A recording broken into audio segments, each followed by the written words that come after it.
જય જયકાર હો દાદા ભગવાન ના અસીમ જય જયકાર હો દાદા ભગવાન ના અસીમ જય જયકાર હો દાદા ભગવાન ના અસીમ જય જયકાર હો દાદા ભગવાન ના અસીમ જય જયકાર હો દાદા ભગવાન ના અસીમ જય જયકાર હો દાદા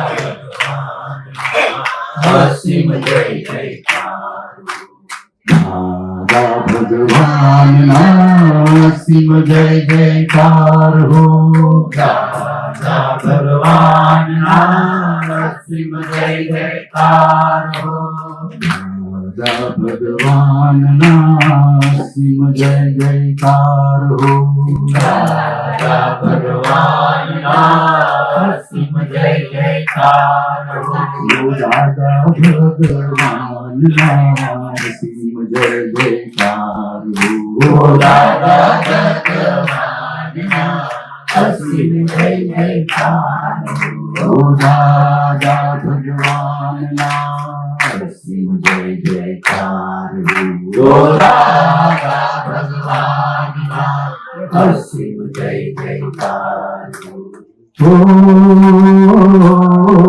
હો દાદા ભગવાન ના અસીમ જય જયકાર હો દાદા ભગવાન ના અસીમ જય જયકાર હો દાદા ભગવાન ના અસીમ જય જયકાર હો દાદા ભગવાન ના અસીમ જય જયકાર હો દાદા ભગવાન ના અસીમ જય જયકાર હો દાદા ભગવાન ના અસીમ જય જયકાર હો ભગવાન ના અસીમ જય જયકાર હો દાદા ભગવાન ના અસીમ જય જયકાર હો દાદા ભગવાન ના અસીમ જય જયકાર હો દાદા ભગવાન ના અસીમ જય જયકાર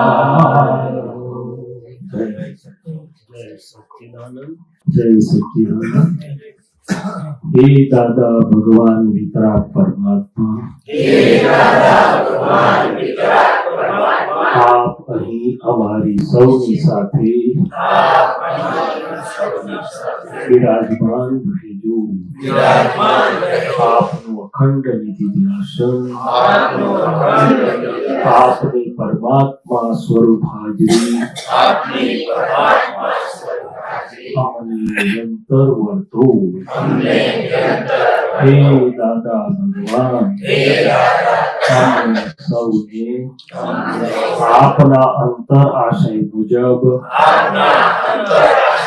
સત્સંગ સ્વાધ્યાય કરાવો આપની વૃત્તિ એ જ મારી વૃત્તિ રહો આપની દ્રષ્ટિ એ જ મારી દ્રષ્ટિ રહો આપનું જ્ઞાન દર્શન ચારિત્ર અને સુખ તે જ મારું જ્ઞાન દર્શન ચારિત્ર અને સુખ રહો હું શુદ્ધાત્મા છું શુદ્ધાત્મા છું હું વિજ્ઞાન સ્વરૂપ છું કેવળ જ્ઞાન સ્વરૂપ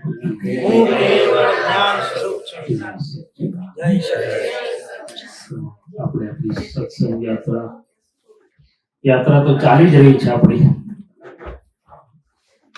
અવસ્થાઓ નો પ્રકાર બદલાય પણ ઉપયોગ તો એનો જ છે જય સચ્ચિદાનંદ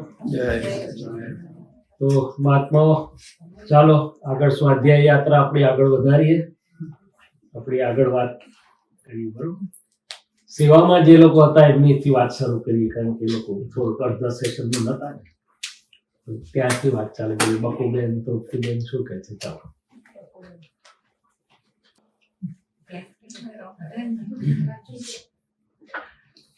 કહો છો કઈ? નથી કહેતા? કઈ વાંધો નહીં, ચાલો. એટલે આપણું બધાનું લક્ષ્ય તો આપણને ખબર છે કે દાદા ભગવાન એટલે કે એમ પટેલ પણ આપણા જે બધી જ અવસ્થાઓમાંથી પસાર થયા છે, પણ એમનો પરમાનંદ જરાય આગુ પાછો થયો નથી. દાદા કહે છે અમે એક ક્ષણ પણ એમ પટેલની અંદર ભેગા નથી થયા, અને એક ક્ષણ પણ અમારું એમને ભલે સ્પષ્ટ વેદન હતું એની ના નહીં, પણ પરમાનંદ અમારો આગો પાછો થયો નથી. કેમ કે અમારો ઉપયોગ આગો પાછો થતો, અથવા અમને પોસાય નહીં ઉપયોગ આગો પાછો થાય. એટલે છેલ્લે એવું કહેતા હતા કે અમે ઇઝી ચેર હોય અમારી, એમાંથી અનઇઝી ચેરમાં ના જઈએ. તમને બધાને અનઇઝી ચેરમાં જવાનું કોઠે પડેલું છે. શું છે? ઇઝી ચેર આપી છે. હું શુદ્ધાત્માની પણ થોડુંક વાર હું શૈલેષમાં જતો રહું, તો એમ કે આપ્યું હોવા છતાં અનઇઝી થાવ છું. પછી અમને એવું કહેતા હતા કે તમને ભાર પોસાય છે. શું કે છે? તમને સુખ ઓછું થાય પોસાય છે, એટલે તમે રિલેટિવમાં જતા રહો છો. મને તો મારો આનંદ ઓછો થાય જરા બી પોસાતું નથી. મને ભાર થાય પોસાતું, કારણ કે અવસ્થામાં જાઓ તો ભાર થયા વગર રહે નહીં. કોઈ પણ રિલેટિવની અવસ્થામાં જાઓ તો અસ્વસ્થ થવાય, અને સ્વમાં રહો તો સ્વસ્થ થવાય. એવી એક ટેકનિકલ વ્યાખ્યા છે. એટલે હું જ્યારે શુદ્ધાત્માના શુદ્ધ ઉપયોગમાં ન હોઉં તો કંઈ ને કંઈ તો આમાં થાય ખરો ગ્રાફ.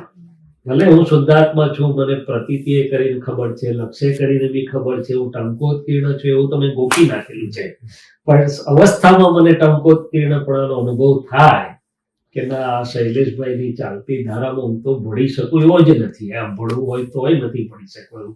એ જ્યારે મને અનુભવ થાય રહ્યા કરે, એટલે કે આ ભેદ વિજ્ઞાન જે પ્રાપ્ત છે, આપણને બધાને પ્રાપ્ત છે. આપણે બોલીએ પણ છે, રોજ વિધિ કરીએ છીએ, મારા જેવો સિદ્ધસ્તુતિ પણ બોલે છે, ગોટ છે, આવરણો ખસી રહ્યા છે. પણ જ્યાં આ ધારામાં મને ભેદ વિજ્ઞાન હાજર નથી થતું અથવા અનુભવમાં નથી આવતું, તો મારે ત્યાં ઉપયોગ મૂકવો જોઈએ. શું કરવું જોઈએ? કે કંઈક ત્યાં શુદ્ધિકરણ ચાહે પરમાણુ નિર્જર થાતી દેહાવસ્થા. પેલામાં છે ને પેલું કે ભાઈ શુદ્ધિકરણ ચાહે પરમાણુ, મૂળ આવરણ તો તોડી દીધા છે, પણ હવે કેવળને બાધક, એટલે કેવળની વાત ના કરીએ, મારા અનુભવને બાધક, તો એ તો મારે નિરાકરણ થઈ જાય. એટલે મેં પછી એવું આપણને સમજાય. થોડાક નજીક આવજો, હજી બધા આવી રહ્યા છે મહાત્માઓ. એટલે દાદા ભગવાનને ત્યાં અમે હતા ને, તો મામાની કોળમાં એમનું ઘર ખબર નહીં, તમારે તો કોઈ જોયું નહીં હોય. તમે થોડાક આગળ આવો, આવતા રહો, આગળ આવો. એ તો બધું જ થઈ જાય. આ ઇન્ડિયન રેલવેનો ટ્રેનનો ડબ્બો છે, અંદર જાવ એટલે જગ્યા થઈ જાય. અમેરિકાનો નથી આ ડબ્બો. જોયેલું છે ને મામાની કોળનું ઘર? એક જ દિવસ. હા, બહુ સરસ. તે દાદા ભગવાનનું ઘર એટલે તમારા અમેરિકા વાળાને કલ્પનામાં ના આવે એટલી એક રૂમ, આગળ ઓટલો, એક રૂમમાં પાછો બાકડો. તો દાદાને કોઈ દિવસ વિચાર નતો આવ્યો કે આમાં કેમ કરીને બેસશે લોકો. અમે બધા બેસી જઈએ તો બાકડાની નીચે એક પગ આમ નાખીએ, એક પગ બહાર રાખીએ, આમ તેમ કરીને પણ એડજસ્ટ થઈ જાય બધા. શું થઈ જાય?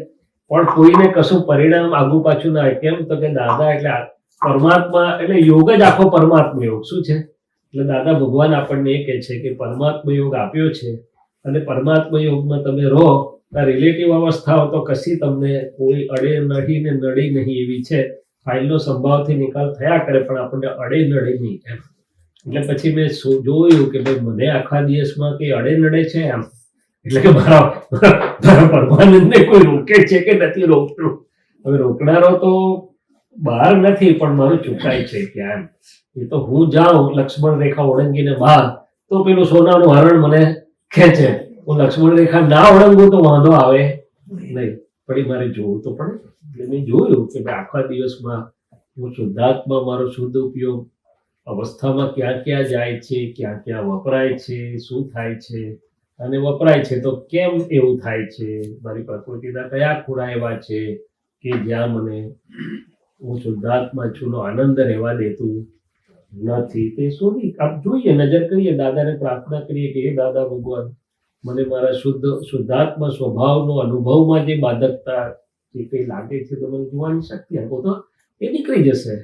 કારણ કે દાદાએ કોઈ શુદ્ધાત્મા દ્રષ્ટિથી જે જોશો એ પૂતગલ અને આવરણ ચોખ્ખું થઈ જ જાય, પણ જોવું જોઈએ. ના જુઓ તો એ પછી ગલનમાં સ્વાભાવિક પ્રક્રિયામાં જ્યારે જાય ત્યારે ખરું, પણ આપણે જોઈએ તો તરત જ જતું રહે કે છે. પણ જોવા માટે કે છે તમારે નક્કી કરવું પડે અને તમારે પ્રાર્થના કરવી પડે. શું કરવું પડે?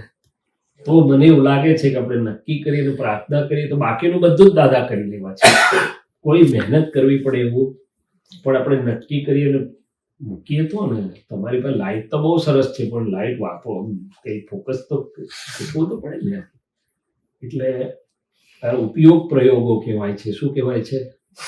શુદ્ધ ઉપયોગને અનુલક્ષીને બધા પ્રયોગો હોય છે આપણા, કે ભાઈ આખા દિવસમાં મારો શુદ્ધ ઉપયોગ ક્યાં આગો પાછો થાય છે, ક્યાં બીજામાં રિલેટિવલી શુદ્ધાત્મા જોવાનું ચૂકાઈ ગયું, ઉકલતા વ્યવહારમાં ક્યાં ચૂકાઈ ગયું, અને મારા મન વાણી કાયાની જે અવસ્થાઓ ચાલી રહી છે, એટલે જ આપણે વાક્ય બોલ્યા કે મન વચન કાયાની તમામ રિલેટિવ અવસ્થાઓ, એના તમામ પરિણામો, તમામ અસરો અને લેપાયમાન કરે એ બધામાં પણ હું નિર્લેપ એને જોનારો જાણનારો માત્ર છું. પણ એ પછી મને વ્યવહારની અસર અને પડે ત્યારે મને ટંકોત્કીર્ણ છું, હું આમાં મારું નથી ને મને નથી, એ અનુભવમાં આવવું જોઈએ. શું છે? પછી કોઈ પણ જાતની અસર કેમ ના હોય? કારણ કે અસર બધી રિલેટિવની છે, મારી તો છે નહીં. પણ એ જો મને અનુભવ થઈ જાય તો તત્ક્ષણ મુક્તિનો અનુભવ થાય. શું થાય? તરત જ આનંદ, પરમાનંદ, મુક્તિનો અનુભવ તરત જ થઈ જાય. જે અવસ્થામાં મને હાજર થયું એ અવસ્થામાં હું મુક્ત, પરમાનંદ. એટલે દાદા કે છે એટલી અવસ્થા તમારી જ્ઞાને કરીને જીતાઈ ગઈ. ફરી એ અવસ્થા એ જાતની તમને પજવશે નહીં જરા બી. પણ જે અવસ્થા જોવાઈ નથી જ્ઞાને કરીને, તો આવશે તો અસર થવાનું સંભાવના રહે છે. શું રહે છે? દરેક પ્રકૃતિની અસરો જુદી જુદી હોય, સરખી ના હોય. દરેક પ્રકૃતિને પોતાની અસરના સ્થાનો જુદા જુદા છે. સ્થિર રહી શકવાના સ્થાનો બી જુદા જુદા છે.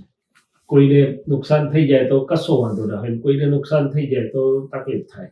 કોઈને કોઈ બોલે ત્યારે કંઈ ના થાય, એટલે કોઈને કોઈ બોલે તો ઘણા દિવસ મહેનત કરવી પડે, પુરુષાર્થ મૂકવો પડે. કોઈને બીજી રીતે. તો કે દરેક પોતાની પ્રકૃતિને ઓળખશે કે આ પ્રકૃતિ ક્યાં અસર પામે છે, તો પ્રકૃતિ ઓળખાશે. શું ઓળખાશે?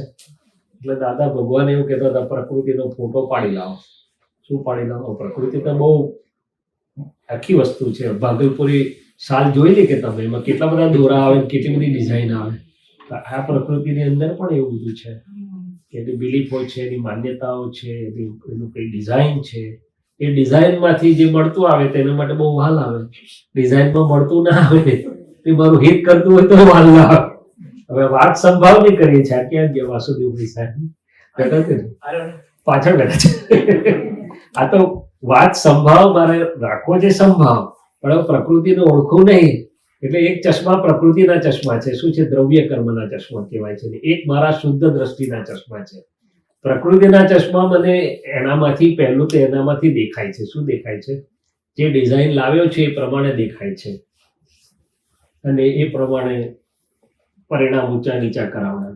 એ પછી હું મારા ચશ્મા બીજા કાઢીને વાપરું કે આ ચશ્મા બરોબર નથી દેખાતું, ડોક્ટરે આપેલા ચલાવું બીજા પહેરવાનો, એટલે દાદાએ આપેલા ચશ્મા ચડાવું શુદ્ધ ઉપયોગના, તારે પછી પેલું બીજું પરિણામ આવે. એટલે પ્રકૃતિ તો દેખાડશે જ, પહેલું કઈ ને કઈ બોલશે, કઈ ને કઈ દેખાડશે.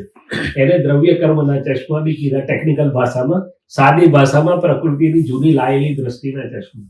તો કે પ્રકૃતિને ઓળખવાનો પ્રયત્ન જયારે ઉપયોગ મૂકો ત્યારે બધું દેખાય મને. કે શૈલેષભાઈ, તમારી ડિઝાઇનમાંથી તમે દુનિયાનું મૂલ્યાંકન કરી રહેલા છો. શું કરી રહેલા છો? એ મહાત્મા હોય કે નોન મહાત્મા હોય, પણ ચશ્મા તો કે પ્રકૃતિના છે. એટલે એમાંથી ડિઝાઇન ઓળખાય, અસર પડે છે એના ઉપરથી પ્રકૃતિ ઓળખાય છે. એવું મને ખબર પડી કે ભાઈ જ્યાં શું શું છે, ડિઝાઇન છે, આગ્રહ છે, પકડ છે, ખેંચ છે, માન્યતા છે, ઓપિનિયન છે, જે પણ નામ દો તે, પણ અસર ઉપરથી ઓળખાય. એમ તો ઓળખાય નહીં, મને નથી ઓળખાતી જલ્દી, પણ અસર થવા પરથી ગયો તો થોડી થોડી ઓળખાવા લાગી. અને કમસે કમ અસરમાંથી હું મુક્ત રહી શકું તો બહુ થઈ ગયું દાદાને. પછી સેકન્ડરી શૈલેષભાઈ મુક્ત થાય તો એ આગળ ચાલ્યા કે ભાઈ જ્ઞાને કરીને એને પણ અજવાળું મળ્યું છે. કારણ કે પ્રજ્ઞા બંનેને આપે છે, આપણને છૂટાઈ રાખે ને આને અજવાળું પણ આપે. પ્રજ્ઞા બેઉ કામ કરે છે. એટલે આવું જયારે આગળ જઈએ તો ધીમે ધીમે આપણને એક જગ્યાએથી શરૂઆત કરશો તો દાદા કે જે ઠેઠ પહોંચી જવાશે, લઈ જશે, ઠેઠ અંદર સુધી લઈ જશે કે જે દાદા કહેવા માંગે છે. એટલે દાદા એવું કહેતા હતા કે અમે તો અમારી પ્રકૃતિને પૂરેપૂરી જાણેલી હોય એટલે પ્રકૃતિમાં ની પકડમાં ના હોઈએ અમે. ભલે એમની પ્રકૃતિ વર્તે ભગવત રૂપે, દાદાજીની પ્રકૃતિ વર્તે ભગવદ રૂપે, પોતે પરમાત્મા પદ વર્તી વર્તાવે તદ રૂપે. એમની તો પ્રકૃતિ પણ ભગવત સ્વરૂપ થઈ ગઈ છે, છતાં કે છે કે અમે પ્રકૃતિથી તદ્દન જુદા જ હોઈએ. એટલે કે આપણી પ્રકૃતિનો ફોટો પડે પછી સામેવાળાની પ્રકૃતિને પ્રકૃતિ તરીકે ઓળખતા આવડે. શું આવડે? હા, અત્યારે શું છે કે મને સામેવાળાની પ્રકૃતિને પ્રકૃતિ તરીકે જોવાતું નથી. શું થયું? માઇક ઊંચો કરો. કોમેન્ટ છે? ઓકે. હવે સામેવાળાની પ્રકૃતિ છે એવું મને જ્યાં સુધી સમજ ના હોય ને ત્યાં સુધી મને કંઈક આમ તેમ થયા કરે કે આવું કેમ, આવું કેમ, આવું કેમ. ભલે હું આ કરતા જોવાનો પ્રયત્ન કરું, ભલે શુદ્ધાત્મા જોવાનો પ્રયત્ન કરું, ભલે વ્યવસ્થિત કરતા જ, પણ પેલું અંદરથી જાય નહીં. કેમ? તો કે મન પણ સમાધાન માગે છે, બુદ્ધિ પણ સમાધાન માગે છે, અંતસ્કરણ સમાધાન માગે છે. એટલે જ્યારે આમ કરતા કરતા પ્યોર વિજ્ઞાન તો છે આપણી પાસે, પણ ઘણીવાર પ્યોર વિજ્ઞાન સીધું કામ કરતું નથી, પાંચ આજ્ઞા સીધી રહેતી નથી, વચ્ચે બધી સમજણના સ્ટેશન છે. એટલે જ્યારે મને સમજાય કે આ સામેવાળાની પ્રકૃતિ છે તો પછી મને બહુ ઈઝી પડી જાય. કારણ કે ઘોડા પાસે હું ગાય જેવી અપેક્ષા ના રાખું, ગાય પાસે ઘોડા જેવી અપેક્ષા રાખું ના. મને ખબર હોય કે દરેક પોતાની પ્રકૃતિને આધીન, સ્વભાવને આધીન છે. શું કહ્યું? એટલે દાદાએ કીધેલું કે બધા સ્વભાવમાં વર્તી રહ્યા છે, પ્રકૃતિ એના સ્વભાવમાં વર્તી રહેલી છે, એ પણ કીધેલું. તો ઓળખવામાં આવે તો પછી આગળ મારું ગાડી આગળ વધે શુદ્ધ ઉપયોગની. અને તત્વદ્રષ્ટિનું સ્ટેશન તો ખાલી મારે હજી લક્ષમાં જ રાખવાનું છે. હજી તો અહીંયા જ અટકેલો છું, અસરમાં અટકેલો છું, હજી તો અહીંયા પ્રકૃતિમાં અટકેલો છું. પછી ધીમે ધીમે જોતા જોતા આગળ જાઓ. એટલે ઘણા બધા ખૂણા સરસ છે અને જોવા એવા છે. અમને તો આ નરેન્દ્રભાઈ આવ્યા ને એના કાકા ચંદુ કાકા, એ અમારા બધા ઉપકારી છે. નજીક નજીક રહેતા હતા ને વચ્ચે એક સમય એવો હતો કે સવારે 6 વાગે આવી જાય મારે ત્યાં બધા 5-6 જણ. એટલે મારે કરવું હોય કે ના કરવું હોય એમ જોડે બેહવું જ પડે. કોઈ વાર પ્રકૃતિ આળસ કરતી હોય પણ આવી ગયા એટલે શરૂઆત અમે જ કરેલી, પણ પછી એ લોકો કન્ટિન્યુ કર્યું. એટલે પછી અમે બેસીએ, આગળથી વિચારેલું ના હોય પણ બેસીએ, થોડી વિધિ કરીએ, દાદા જે સુજાડે તે પ્રાર્થના મૂકીએ. એટલે પછી એ તરફનું બધું અજવાળું ખુલ્લું થવા માંડ્યું.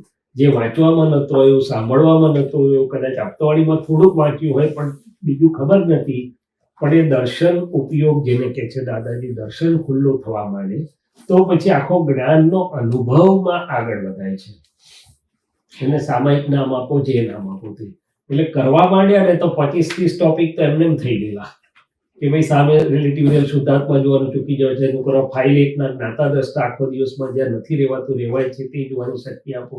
પછી શુદ્ધ ઉપયોગ ચૂકાય છે જોવાની શક્તિ આપો. પછી એક ફાઇલને લઈને બધું કર્યું.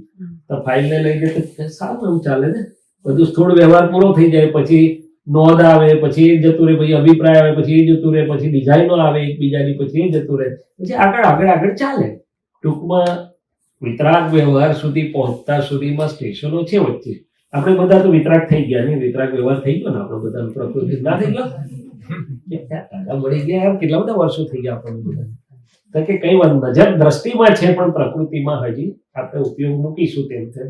હવે દાદાને હીરાબા જોડે થઈ ગયો હતો આવો વિતરાગ એકદમ હતા, ધર્મપત્ની તરીકે હાથે જતા નતા, એવું નહીં. અમારા જેવા બાવાય નતા, પણ છતાં વિજ્ઞાને કરીને એટલું સુંદર કે આખો વિતરાગ વ્યવહાર.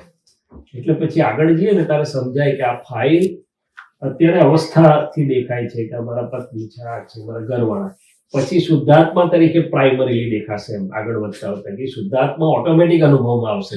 અત્યારે શું છે, શુદ્ધાત્મા બાયણું ખોલીને મહેનત કરીને જોવું પડે છે, તે પાછો ક્યારેક જોવાય ક્યારેક ભૂલી જવાય. અને અનુભવમાં તો હજી શુદ્ધાત્મા જોયા પછી પણ શુદ્ધાત્મા તરીકે નથી આવતો, પ્રકૃતિ જ અનુભવમાં આવે. શું આવે? પ્રકૃતિથી પ્રકૃતિનો અનુભવ થાય છે. પણ આગળ ચાલીશું જેમ જેમ તો દાદાનું વિતરાગોનું વિજ્ઞાન એવું છે કે પછી શુદ્ધાત્મા ભાવ અનુભવ હશે. તો સિમંદર સ્વામીની સભામાં બધાય હશે પણ કોઈને એકબીજાનું બધાને કેવળ જ્ઞાનનો જ અનુભવ થાય એકબીજાનો, બીજો કશો અનુભવ હોય નહીં, કશું જ ના હોય. રાજો મહારાજો નોકર બોકર કોઈ પૂતગલની પર કઈ કશું જ વચ્ચે આવતું નહીં હોય. બધા કેવળ જ્ઞાનના દીવડા, બધા કેવળ જ્ઞાન સ્વરૂપ એટલે કે શુદ્ધાત્મા સ્વરૂપે જ અનુભવાય. એટલે એ આપણું અંતિમ લક્ષ્ય છે કે આપણે એટલે એમ કરતા કરતા આગળ જઈએ. આપણે તો તે ફાઇલનું કર્યું, પછી આગળ ગયા તો અભિપ્રાયનું કોઈક દિવસ કર્યું, પછી આગળ જઈએ તો આપણી ગાંઠોનું કોક દાડો વારાફરતી કરીએ, એક લોભની ગાંઠ હોય, માનની ગાંઠ હોય, એક બીજી ગાંઠ હોય, એ કરીએ. પછી આગળ જઈએ. ચાલો 9 કલમો તો આપણે કેટલા વર્ષોથી બોલીએ છીએ, પણ મને એમ થયું કે 9 કલમ દાદાએ બોલવાનું જ કહ્યું છે, ભાવના જ કરવાની કે હું કબૂલ કરું છું. પણ અમે તો ડાક્ટર ને જરા સાયન્ટિફિક, એટલે અમને થાય કે પરિણામ આવવા માટે શું કરી શકાય એવું છે. કારણ કે બોલવાનું કહ્યું એ તો બરોબર છે દાદાએ, પણ દાદાને એવી અપેક્ષાનું છે એનું પરિણામ તો.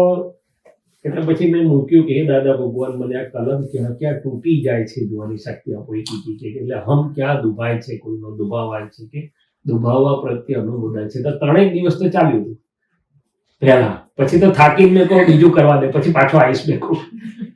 તો કે આપણે ક્યાં દેખી તો કોઈનો હમ દુભાઈએ છીએ, પણ પછી સમજાય કે કોઈની જોડે એગ્રી ના થવું, કોઈના વ્યૂ પોઈન્ટ આમ ચાલે તો હું મોડું ફેરવીને આમ જતો રહું, તેનું પ્રમાણ તો દુભાય જ છે ને. કારણ કે હું એ વ્યૂ પોઈન્ટ કે પ્રમાણ સાચવી શકતો નથી, અને આર્ગ્યુમેન્ટ કરું કે કકડાટ કરું તો ઘણું બધું થઈ જાય. એટલે દુઃખ વાતની વાત એક છે ને પ્રમાણ દુભાવવાની, અહમ દુભાવવાની વાત. એટલે અહમ દુભાવવાથી છેલ્લે પછી પ્રમાણ દુભાવવા સુધી ગયું. એટલે કે કોઈને હું ગણતો નથી, જેવું જોયે એવું વ્યવહારમાં એને ગણતરીમાં નથી લેતો, તો એનો અહમ તો જરાક તો દુભાય જ ના દુભાય. એટલે ટૂંકમાં જોવા માંડી તો મને એવું લાગ્યું કે ભાઈ આમાં તો છે હજી આગળ બધું. એવી રીતે બધી કલમો જોવા માંડી. હમણાં કોઈ મને કીધું કે ભાઈ આ રસલુબ્ધપણાની વાત કરજો. મેં કહ્યું હા કરીશ ને, પણ એ પહેલા છે બીજું બધું થી વાત કરું. એટલે પહેલી કલમ, બીજી કલમ, ત્રીજી કલમ વારાફરતી ધીમે ધીમે જોવા માંડી કે ક્યાં તૂટી જાય છે જોવાની શક્તિ આપણે એ દેખાયું. પછી એક વાર એવું જોયું કે આ ટેપ રેકર્ડ નીકળે છે એની ભૂલો અને બીજાને શું અસર કરે છે. ખાસ એનાથી વધારે મને એ સમજાયું બીજાની ટેપ રેકર્ડ નીકળે છે અને મશીનની અંદર જાય છે તારે મને બધું જ્ઞાન ગેરહાજર થઈ જાય છે. બધું જ હોય, પણ જેવી ટેપ રેકર્ડ નીકળીને આ મશીનમાં દે એટલે બધું જ્ઞાન એકવાર તો અંધારું થઈ જાય. તો મને જોવાની શક્તિ આપો દાદા, કે તમે તો વિજ્ઞાન આપ્યું છે પણ એ વિજ્ઞાન મને તે વખતે હાજર રહેતું નથી, તો મને જોવાની શક્તિ આપો. એવું મૂક્યું. પછી મેં કહ્યું કે દોષો દેખાય તે તો આપણને સમજ પડી જાય છે, પણ આ મને આમાં સમજાયું કે પણ સામાન્ય પણ હું બધાને કરતા જોઈ રહ્યું છું. સવારે મેં આ વાત કરી હતી, આપ લોકો કદાચ ત્યાં હતા. એટલે સેવાવાળાને નુકસાન ના થવું જોઈએ, ફાયદો થવો જોઈએ. દાદા ભગવાન એવું કહે છે કે ભાઈ સેવાવાળાને પહેલું અમારો જેનું હૃદય છે એ પહેલું અમારે થાય. તો સામાન્ય અભ્યાસ કરતા જોવાનો તો છે જ કે ભાઈ આને સરસ કામ કર્યું, અને વ્યવસ્થા જાળવી, આને આમ કર્યું, તો આને ટાઈમ ના તો વોટ એવર. નેગેટિવમાં તો હજી આપણે લાલ લાઈટ થાય, પણ સામાન્ય કરતા જોવાય છે તો એ તો વિજ્ઞાન નથી.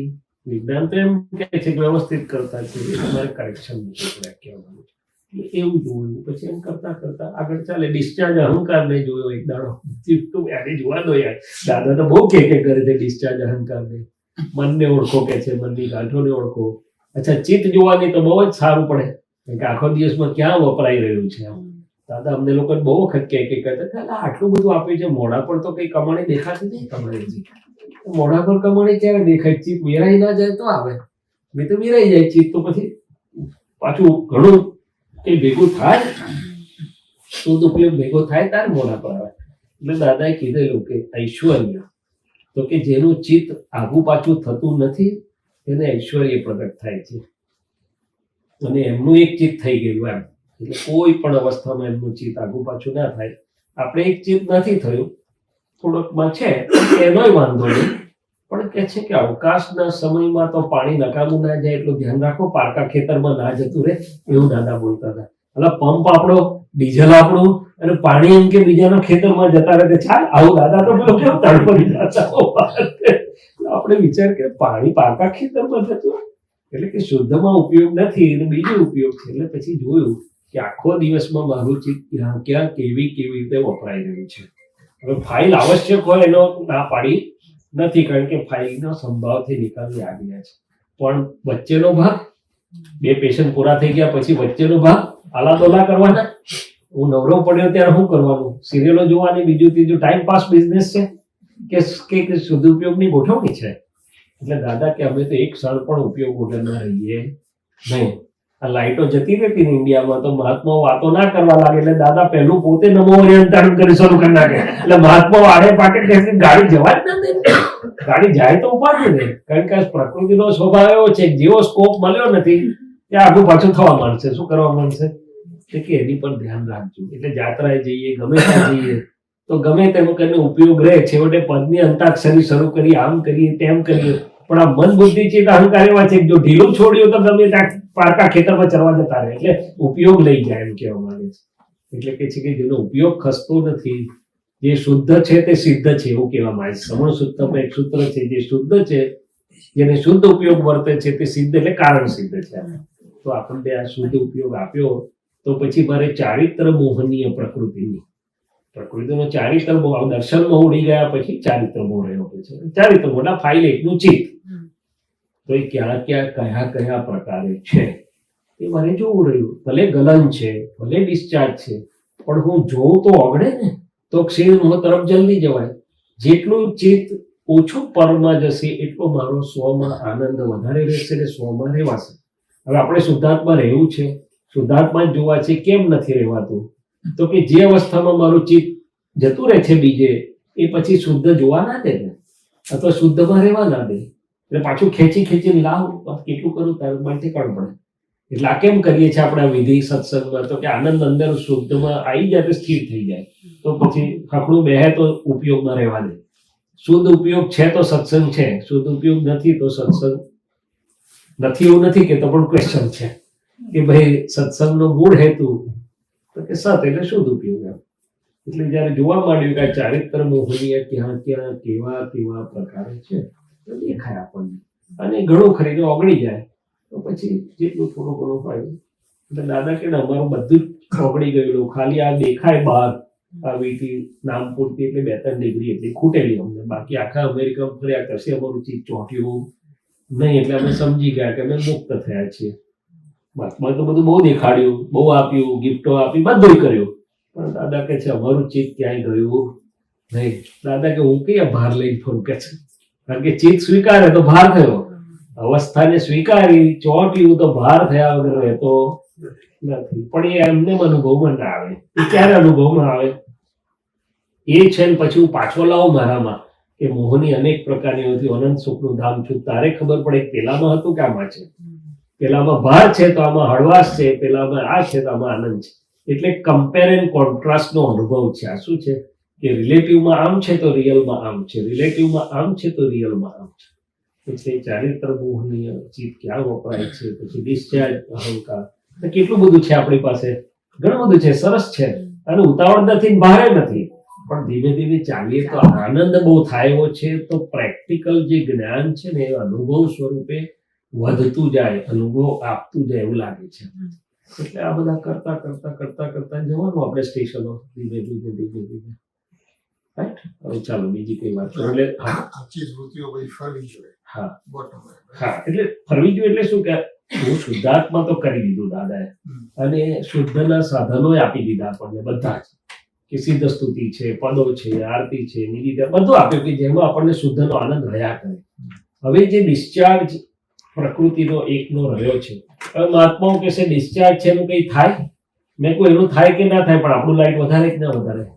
આપણું લાઈટ વધશે તો પેલું આપમેળે પાછું આવી જશે.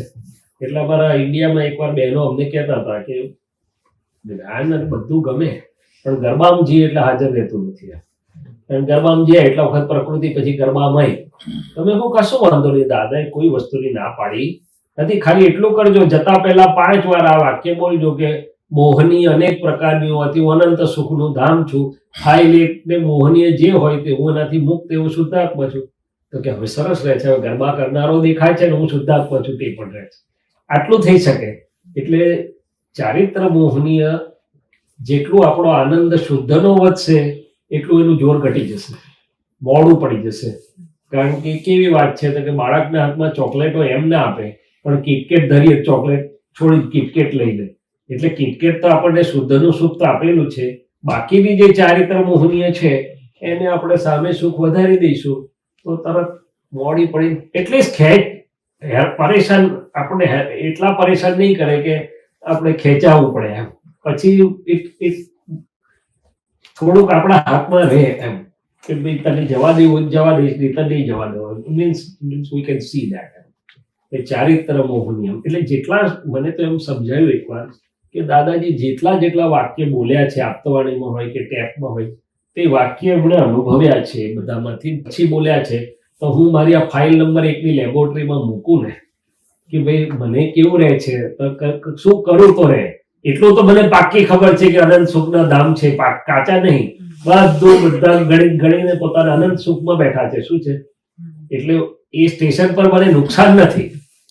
અને કોઈ કે તમને વૈરાગ કઈથી આવ્યો? કોઈ આવ્યો જ નથી ને યાર, આવ્યો અમે લાવી એવા છે જ નહીં, પણ અમને ચખાડ્યું કે આ ઓટોમેટિક ખરી પડ્યું. શું કર્યું? દાદાએ છોડાયું જ નહીં કશું, પણ દાદાએ ચખાડ્યું કે આ પેલું ખરી પડવા લાગ્યું. શું લાગ્યું? એટલે આવું છે બધું. આમાં તમે વાત કરતા ને કોઈ પણ રસમાં આવ્યો જો લુપ્તપણું. એ કયા રસની વાત? હા, એટલે આ તો મને કોઈ મહાત્માએ કીધું કે 7મી કલમની વાત તમે જરાક સમજાવજો. મેં કહ્યું તમે જે કહેશો નિમિત્ત ભાવ છે આ બધો, એમાંથી જે નીકળે આપણે તો અજવાળાની જ વાત છે. એટલે દાદા ભગવાને વ્યવહાર શુદ્ધિ માટે, વ્યવહાર એટલે ફાઇલિક ને પરમાણુની શુદ્ધિ માટે આ 9 કલમ આપી. થોડાક આગળ આવી છે બધું છે, જગ્યા ઘણી છે. હજી તો હજી બીજા 10 વ્યક્તિ આરામ 10-12 વ્યક્તિ બેસી શકે એટલી જગ્યા. હા, તો હજી બેસાશે. હા, એટલે હા પહેલેથી આપણે કહી રાખીએ ને આરામથી કહી બેસાશે. સારું શાંતિથી શાંતિ ઉતાવો, સહજ ભાવે.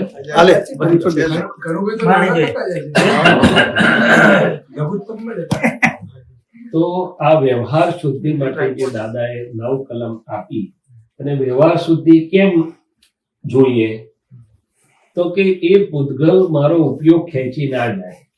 બાકી હું શુદ્ધાત્મા છું, ટંકો કીડો મારે વ્યવહાર નહીં કરવાનો, જશે જે નિકાલ થવો ના, એ મારો ઉપયોગ ખેંચી જાય છે, મને શુદ્ધમાં ના રહેવા દે, એટલે એ વ્યવહાર શુદ્ધિ કીધી. એટલે વ્યવહાર અને નિશ્ચય સમાંતરે જાય છે.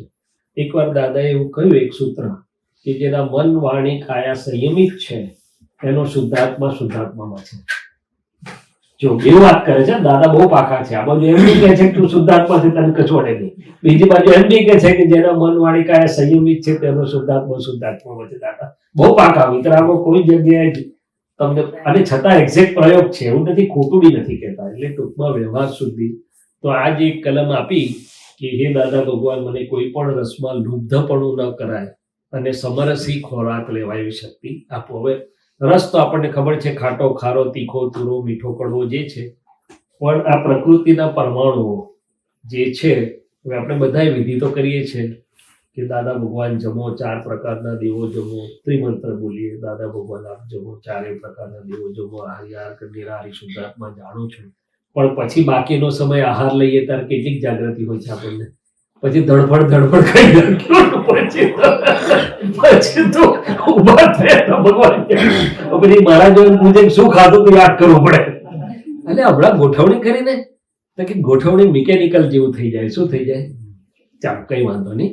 તો કે લુબ્ધપણું એટલે અંદર જે વૃત્તિ છે, ચિત્ત વૃત્તિ છે, વૃત્તિ છે રસ લોલુપતા વાળી છે. શું છે?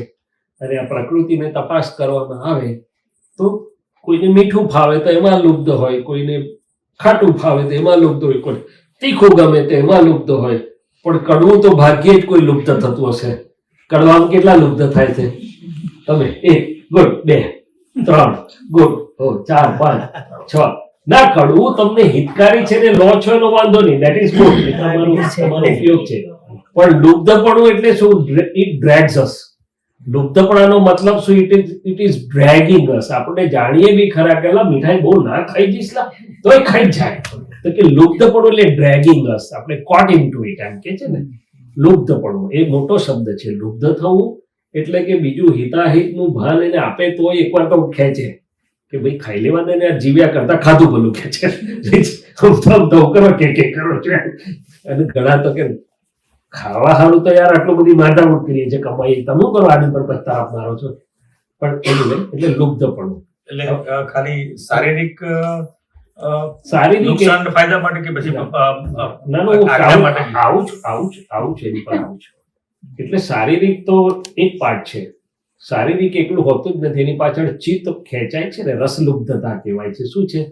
અને એ રસલુબ્ધતા જ્યાં હોય ત્યાં મારો શુદ્ધાત્મા તો એટલો વખત તો ના જ રહે ને, કારણ કે તો ચિત્ત એકમાં હોય, બેમાં ના હોય.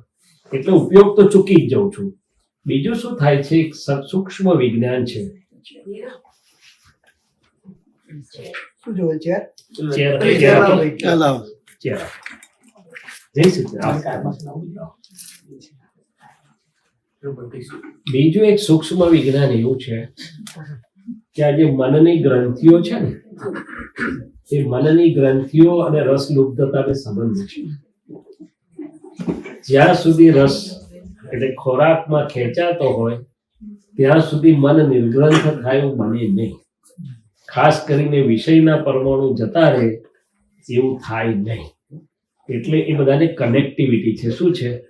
આમથી જાઓ કે આમથી જાઓ, એક બાજુ મનની ગ્રંથિઓનું ચોખ્ખું થવું, વિષય વગેરે બધું ચોખ્ખું થઈ જવું, અને છેલ્લે આ ખોરાકની લુબ્ધતાના પરમાણુ છેલ્લે જાય છે. રસ લુબ્ધતાના પરમાણુઓ છેલ્લે ચોખ્ખા, એટલે એ વૃત્તિઓ છેલ્લે ચોખ્ખી થાય છે. એટલે આપણે જાણીએ ઉપયોગ મૂકી શકીએ ચોખ્ખું કરવા માટે, એનો પણ ઉપયોગ મૂકીને સામાયિક જેવું બી કરી શકીએ, પણ સાયન્સ આવું છે. એટલે દાદા કહે છે આપણે ખોરાક લેતા નથી, અંદરથી ખેંચાય છે. હવે અંદરથી જે ખેંચાય છે તે શાના આધારે ખેંચાય છે? તો કે મારી અંદર જે હજી પરમાણુઓ પડેલા છે માઇન્ડ બોડી, ખાસ તો અંતસ્કરણના અને ચિત્તના લેવલ ઉપર, એ હજી નિર્મળ નથી થયેલા પૂરેપૂરા. નિર્મળ નથી થયેલા માટે આમાં ઇમ્બેલેન્સ છે, રસલુબ્ધતા છે. શું છે? જેમ જેમ નિર્મળ થશે એમ રસલુબ્ધતા ઓછી થતી જશે, તેમ તેમ ઉણોદરી કરવી નહીં પડે, સહજ રહેશે. પણ ત્યાં સુધી ઉપયોગ દેવો પડે. શું દેવું પડે? એટલે ખરેખર શું છે કે શરૂઆત ફિઝિકલથી થાય છે કે ભાઈ આયુર્વેદ કે બોડી બેલેન્સ, પણ હકીકત સ્વરૂપે સૂક્ષ્મ પ્રયોગને સ્પર્શે છે. અને સૂક્ષ્મ પ્રયોગમાં મનની ગ્રંથિઓને સ્પર્શે છે, મનની એટલે અંતસ્કરણની વૃત્તિઓને સ્પર્શે છે. શું છે?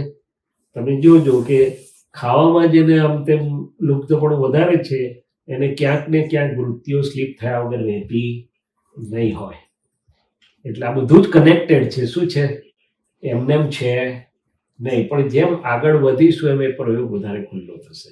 તમારો શું પ્રયોગ હોય છે કહો એટલે અમને અનુભવ થાય કે તમે અમારો કયો try કર્યો? અમારો પ્રયોગ તો મેઇન તો અંતસ્કરણ પર છે. કે મારે એવું સમજાય છે કે મારી જો સૌથી મોટામાં મોટી મારી ફાઇલ મારી જાગૃતિની જગ્યા હોય તો ફાઇલ એક, અને એની અંદર એનું અંતસ્કરણ છે પહેલામાં પહેલું, અને પછી એની વાણી છે. કારણ કે અંતસ્કરણમાં જ આખો બધો પ્રયોગ ચાલી રહેલો છે. અંતસ્કરણમાંથી જો હું પરમાણુને નિર્ગ્રંથ થતા ચોખ્ખા કરું, વિષયની વૃત્તિઓ ચોખ્ખી કરું, ચિત્ત ખેંચાતું મોડું કરું, આ બધું કરું, તો બહાર તો ઓટોમેટિક રિઝલ્ટ આવી જશે. શું થશે? એટલે મારો મુખ્ય પ્રયોગ અંતસ્કરણના લેવલ ઉપર ચાલતો હોય છે. અને મને એવું સમજાયું કે અંતસ્કરણથી છૂટા અને છેટા રહેતા આવડી ગયું તો જ્ઞાનમાં પ્રગતિ એકદમ ઝડપથી થાય છે. કારણ કે અસરનું સ્થાન જ ત્યાં છે, અંતસ્કરણના લેવલ પર જ છે. હવે સંભાવથી નિકાલની વાત કરીએ તો મારું અંતસ્કરણ આમ તેમ થાય તો હું છૂટો જ છું, પછી છૂટો પડી જવું તો સવાલ જ નથી ને. અંતસ્કરણ બોલે કે આ સારા છે ખરાબ છે, લેવા દઉં, છૂટો પડી જવું એટલે તરત જ ક્લિયરન્સ પહેલા પહેલું થઈ ગયું. એટલે ટૂંકમાં અંતસ્કરણ આપને જેને જોતા અને છૂટા રહેતા આવડી ગયું કે આ નોય હું ને નોય મારું ને એને પર નજર નહીં, તો મને લાગે કે આ બધા બાકીના પરિણામ બાહ્ય સેકન્ડરી પરિણામ છે. શું છે? એટલે આ રીતે છે. બીજું કે ખોરાકની બાબતમાં તમે જોયું ગમે તે હશે, પાટલું લાવેલા બી હોય ને આજનું બી હોય, પણ તપાસ રાખીએ અમે કે ભાઈ માગે છે ખરું કશું સ્પેસિફિક? માગે એટલું જ કે ફ્યુઅલ તો આપવું પડે, પણ આ બધા એમને પૂછે કે તમને શું ભાવે શું ફાવે. મેં કહું પણ અંદર દેખાતું હોય તો કહું ને, એવા પરમાણુ જ નહીં ઉભા થતા દેખાતા તો શું કહું તમને? શૈલેષભાઈ, હા. મૂળ ગાંઠો છે એમાંનો આહાર છે ને, એ ગાંઠ એ છેદાય ખરી? છેદાય ચોક્કસ છેદાય, પણ એ કનેક્ટેડ છે બધી એકબીજા જોડે. કે જ્યાં સુધી મને વિષયની રસલુબ્ધતા હોય ત્યાં સુધી આહારની રસલુબ્ધતા સાવ જતી ના રહે, એમ કહેવા માંગે છે. જ્યાં સુધી મને બીજા ઓબ્જેક્ટ્સમાં ખેંચાય છે, વિષય એટલે ચિત્તને ડગાવે તે બધા વિષય કીધા. શું કીધું? આ મિશ્ર ચેતનનો તો એક વિષય છે, બીજા બધાને જુદા જુદા વિષયો, કોઈને મ્યુઝિકનો પણ વિષય હોય, કોઈને બીજો વિષય હોય, પણ એ બધું કનેક્ટેડ છે એમ કહેવા માંગે છે. ચારિત્ર મોહનીય જેને આપણે ખેંચાવાનું કહીએ છીએ, પણ આહારની ગાંઠ છેદી તો શકાય મૂકે ઉપયોગ તો, પણ ટૂંકમાં આહાર એકલો નથી એમ કહેવા માંગુ છું, કનેક્શન છે. એટલે અમને એવું સમજાયેલું કે દાદાએ જ્યાં બ્રહ્મચર્યમાં નાખ્યા ને અમને, તે બ્રહ્મચર્ય આખું વિજ્ઞાન એપ્લાય કરો તારે એમાં આગળ વધાયું છે. આખું જ વાપરવું પડે ચોગરદમથી. એક જ જગ્યાએથી એક રીતે વાપરીએ તો એ થતું નથી. એટલે એટલે આહારની ગાંઠ પહેલા આવે છે ને પછી જાય છે પણ છે એવું હોય છે. ના, એ છેલ્લે જાય એટલે શું છે કે આ પ્રકૃતિનું બધું ગાંઠોનું ક્લિયરન્સ થાય છે ત્યારે એ આહારનું લુપ્તતા કે એ બધું જે છે ઇમ્બેલેન્સ એ આખું જતું રહે છે. પછી સાહજિક પણ એને કશું ખેંચાણ કે ખેંચાવાનું કે એવું હોતું નથી. અત્યારે તો આહાર પ્રત્યે આપણે બધા તપાસ કરીએ તો ડેફિનેટ છે. આવ્યું તો ભાઈ ભરેલા પેટે બે આપી દો ને યાર આઈસ્ક્રીમ, કઈ વાંધો નહીં, બહુ સારા છે કે છે. એટલે વાંધો નહીં, ખાવાની નથી પડતો, માફ કરજો યાર, આવવાની તો તમને.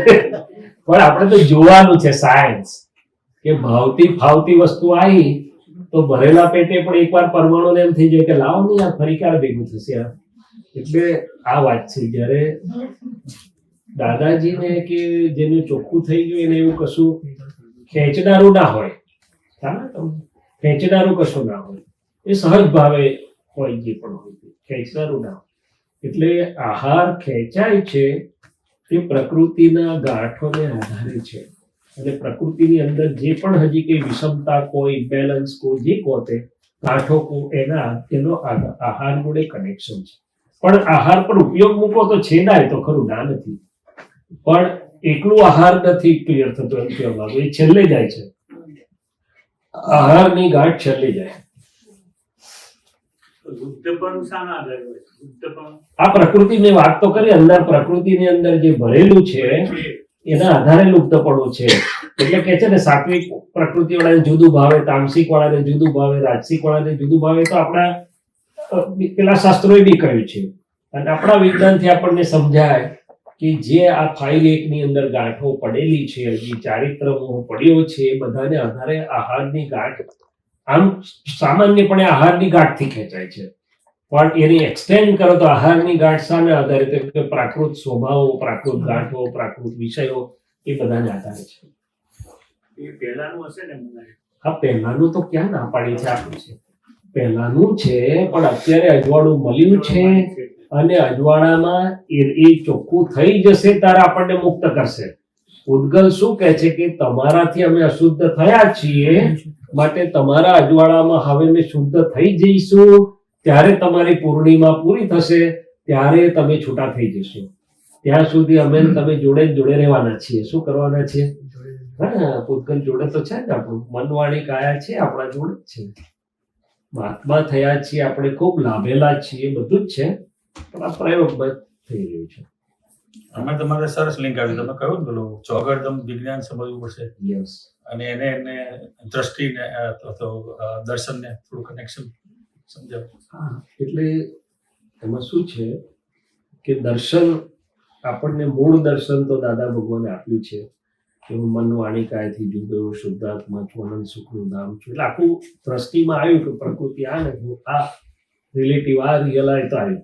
હવે પ્રજ્ઞાનો વિકાસ થાય છે અને ચારે બાજુથી એને વાપરવું પડે. એટલે કે બ્રહ્મચર્યની જે વાત હતી તો ચારે બાજુથી વાપરવું પડે. એટલે શું? તો કે એમને એ જતું રહેતું, ગાંઠ જતી રહેતી નથી. ગાંઠ તો ઊભી થાય, ફૂટે, ચીપ ખેંચાય, મન બતાડે. એટલે દાદાએ શરૂઆતમાં તમને એવું કીધેલું કે જેવું ફૂટે એવું બે પાંદડે ઉખેડી નાખજો, નહીં તો ઝાડ થઈ ગયા પછી તમારું કશું ચાલે. ઘણી વારમાં ઝાડ થઈ જશે, એવું મોટું એનું ફોર્સ એવો હોય છે. ચીપ પણ ખેંચાય. એટલે એ તો બધું અમે સ્થૂળથી ચાલુ કરેલું કે ભાઈ ખેંચાય એટલે છૂટા પડી જાઓ, નજર ના માંડો, આમ તેમ બધું. પણ પછી શું? તો કે પછી એ જે સૂક્ષ્મ ગાંઠો એટલે અંતસ્કરણનું લેવલ આવ્યું ને કે તો મનમાં ફૂટે છે. કોઈ મને પૂછતું હતું કે આ ડિસ્ચાર્જ બદલી શકાય? મેં કોઈ ડિસ્ચાર્જ બદલાય કે ના બદલાય મને ખબર નથી, પણ ડિસ્ચાર્જમાં ન ભળીએ એ પુરુષાર્થ છે એટલું મને ખબર છે. દાદાએ શું કહ્યું કે આ ફાઇલ એકને વ્યવસ્થિત શક્તિ એ કરે પણ એમાં ન ભળવું એ આપણો પુરુષાર્થ છે. જો હું ભળું નહીં તો એ કેટલે ખેંચી જાય? મને ના ખેંચી શકે. તો હું ભળી જાઉં તો ખેંચે. હવે એને તમે ડિસ્ચાર્જ બદલાયો કહો તોય ભલે, અને ડિસ્ચાર્જ ઉદયમાં ના આવ્યો અને ત્યાં અંતસ્કરણના લેવલ પર શમી ગયો, જે શબ્દ વાપરો તે. પણ ટૂંકમાં એ ખાલી પરમાણુ ફૂટે છે. શું છે? ભરેલાયેલા. ત્યાં જો હું છૂટો પડી જાઉં અને જાગૃતિ મૂકું તો એ આગળ વધતું નથી, ત્યાં ત્યાં ઓગળી જાય છે. ડિસ્ચાર્જ ફાઇલ ના કહેવાય, ડિસ્ચાર્જ અમુકાર હા, પણ કોને ના પડી? ફાઇલ જ છે ને. પણ ફાઇલ છે અને હું છું, હું જોનારો ને જાણનારો છું ને ફાઇલ છે, તો ફાઇલ સાથે મારો સંબંધ તો છે જ ને, કે ભાઈ અગડ્યાવસ્થે બંધાયેલો પ્રજ્ઞા સ્થિતિ ઉકલતો.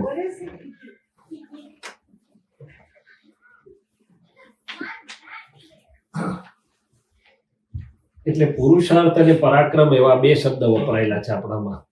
પુરુષાર્થ એટલે કે ગમે તેવો માલ ફૂટે પણ આપણે એની જોડે ભળીએ નહીં, અને પરાક્રમ એટલે તો માલની અસર જ ના થાય, પોતાના પદમાંથી ખસે જ નહીં.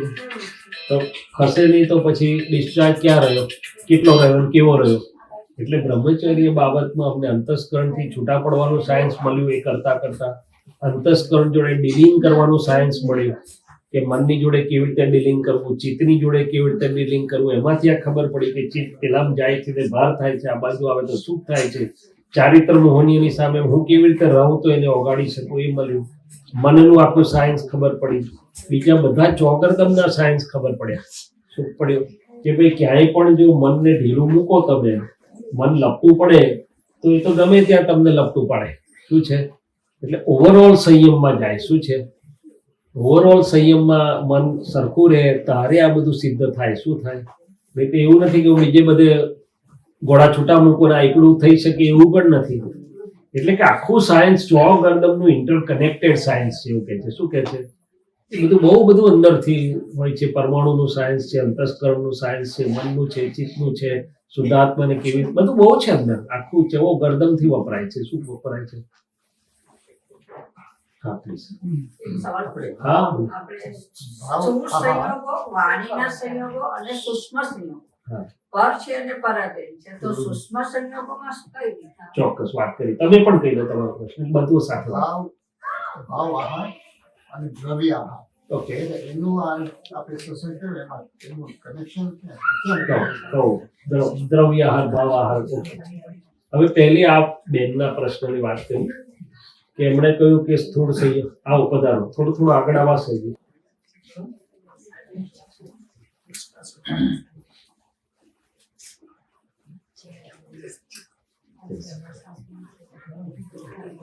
સ્થૂળ સંયોગો હજી મારા અહીંયા આગળ સૌથી આગળ પણ જગ્યા છે, આવું હોય તો આવી શકો છો. અમે તો છે ને દાદા પાસે આગળ બેહવા મળે તો અમને એવું થતું હતું કરંટ વધારે મળે.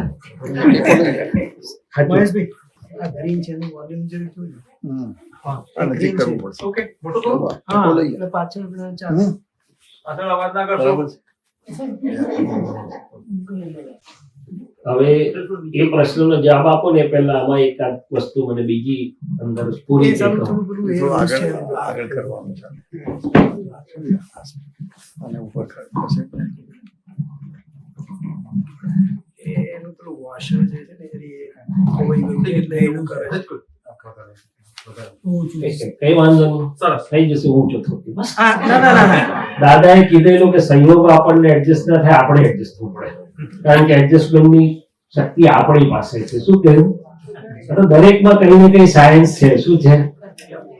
આપણે દાદાને હાજર કરીએ તો ક્યાં ને ક્યાં દાદાએ કશો ને કશો અજવાળું આપેલું જ છે. એક ખૂણો એવો નથી કે જે આપણે અજવાળું ના આપ્યું. એમનું જ વાક્ય છે, હું મારું નથી બોલતો, પણ હાજર થયું અત્યારે મને.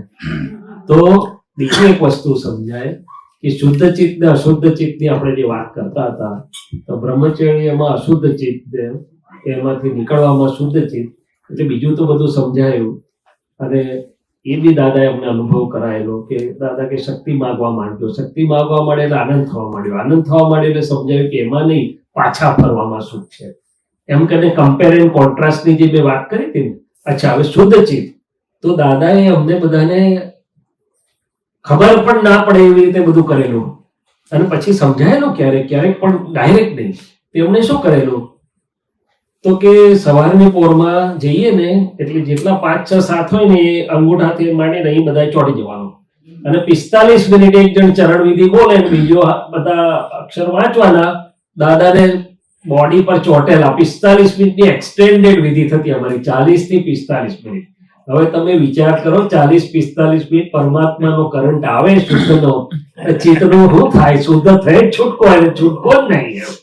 એટલે દાદાએ આવું તો બધું બહુ કરાયેલું. કેટલા બધા દિવસ સુધી આ રીતે 40-45 મિનિટની વિધિ થતી. પછી દાદા તો બહુ પાકા. ભૂલ પડતી હતી અમારા લોકોની, કારણ કે અમે સિન્સિયર હતા નહીં કોઈ વસ્તુમાં, કારણ કે અમને એવો અનુભવ ની લીધે સિન્સિયરિટી નથી આવી. આમ અમે બી તમારા જેવા નહીં, સોરી, પણ તમારા કરતા નકામા હતા. પણ દાદા એક દિવસ કહ્યું કે ભૂલ પડશે ને અંગૂઠે નહીં બેસવા દો, વિધિ નહીં કરવા દો. બીજા દિવસથી બતાવી કોઈને ભૂલ ના પડે. એ બધાને એવો અનુભવ હતો કે અંગૂઠામાંથી અમૃત વધારે આવે છે. એનીવે પછી દાદાને નવડાવવાનું, ધોવડાવવાનું, માલિશ કરવાનું, એટલે આપતા પુત્રોને બધાને આપેલું. દાદાએ ધીમે રહીને કહ્યું કે આ તમને સેવાની જરૂર નથી, આ તમે હાથ અડાડો ને તમારું એટલું બધું શુદ્ધ છે કે તમારું ચિત્ત અને પરમાણુ શુદ્ધ થઈ જાય. શું થઈ જાય? એટલે કહેવા શું માંગુ છું કે ઓવરઓલ પ્રયોગ છે આખો. ખૂબ બધું કર્યું એમણે, તારે માંડ આટલે પહોંચ્યા છે. અને હજી અમને ચેતવણી તો આપી રાખી છે કે આ અવતાર છેક સુધી ચેતતા રહેજો. એવું ના માનતા કે હવે આવું થયું, ગયડા થશો તો આ હજી ચેતતા રહેવું પડશે, એમ ચોખ્ખું જ કીધેલું છે. શું કીધેલું છે? કેમ? તો કે આ અવતાર તો જાગ્રતપણે કાઢી નાખજો. એટલે આ તો જસ્ટ તમે વાત કરી ચોગરદમના સાયન્સની, એટલે હજી તો કેટલું રહી ગયું હશે, પણ વેલ જેટલું અત્યારે ખ્યાલમાં આવ્યું એટલું મેં તમને કીધું. હવે આ બેનનો પ્રશ્ન, સ્થૂળ સંયોગો, સૂક્ષ્મ સંયોગો, વાણીના સંયોગો પર છે અને પરાધીન છે. એમાં સ્થૂળ કયા, સૂક્ષ્મ કયા, વાણી? સ્થૂળ સંયોગ એટલે દેહના 5 ઇન્દ્રિયોના અને સંલગ્ન બહારના બધા આપણે એકબીજાને મળીએ, જઈએ, એ બધા જ 5 ઇન્દ્રિયથી અનુભવમાં આવતા અને દેહથી અનુભવમાં આવતા સંયોગો એ સ્થૂળ સંયોગો. સૂક્ષ્મ સંયોગો એટલે બીજા કોઈને દેખાતા નથી પણ મને દેખાય છે, ખોટો પડતો નથી. એટલે મનના મન, બુદ્ધિ, ચિત્ત, અહંકાર, અંતસ્કરણ. હવે મન, બુદ્ધિ, ચિત્ત, અહંકારમાં પછી આગળ બિલીફ્સ એન્ડ ઓપિનિયન્સ આવે. બિલીફ્સ એન્ડ ઓપિનિયન્સ ની આગળ ઇન્ટેન્ટ એન્ડ મોટિવ્સ આવે. ઇન્ટેન્ટ એન્ડ મોટિવ્સ ની આગળ ડિસ્ચાર્જમાં કઈ ક્રોધ, માન, માયા, લોભ. ક્રોધ તો નથી રહ્યો હવે, પણ માન, માયા, લોભના જે કઈ પરમાણુ હોય તે ગાંઠો આવે. એનાથી આગળ કઈ હું ને મારું મૂળ સ્વરૂપે છોડાયા છે, પણ મારાની અસર તો રહી છે કે જતી રહી? ના, ડિસ્ચાર્જમાં મારાની અસર તો રહેલી છે હજી. શું છે? એટલે જ્યાં જ્યાં અસર કરે છે ત્યાં કંઈક મારાપણું ના હોય તો અસર થાય નહીં. એટલે આપણે મારાપણું જ્ઞાનથી, પ્રતીતિથી, બિલીફથી છોડાયું, પણ આ પ્રકૃતિમાં છૂટ્યું નથી હજી. હજી તો બધું જ થાય. શું થાય? મહાત્માઓમાં પણ ક્યારેક ક્યારેક થાય કે ભાઈ ન્યુજર્સી વાળા મહાત્મા એક બાજુ રહેજો, પેલા બીજી રૂમ આપી દેજો.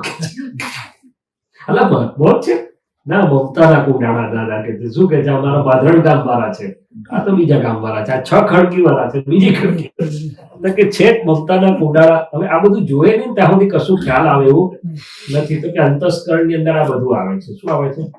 એટલે એ સૂક્ષ્મ સંયોગો બધા. હજી સૂક્ષ્મતમ ને સૂક્ષ્મતમ તો મને સમજણ નહીં પડતા, એટલે આપણે દાદા પ્રાર્થના કરશું, દેખાડજો પછી.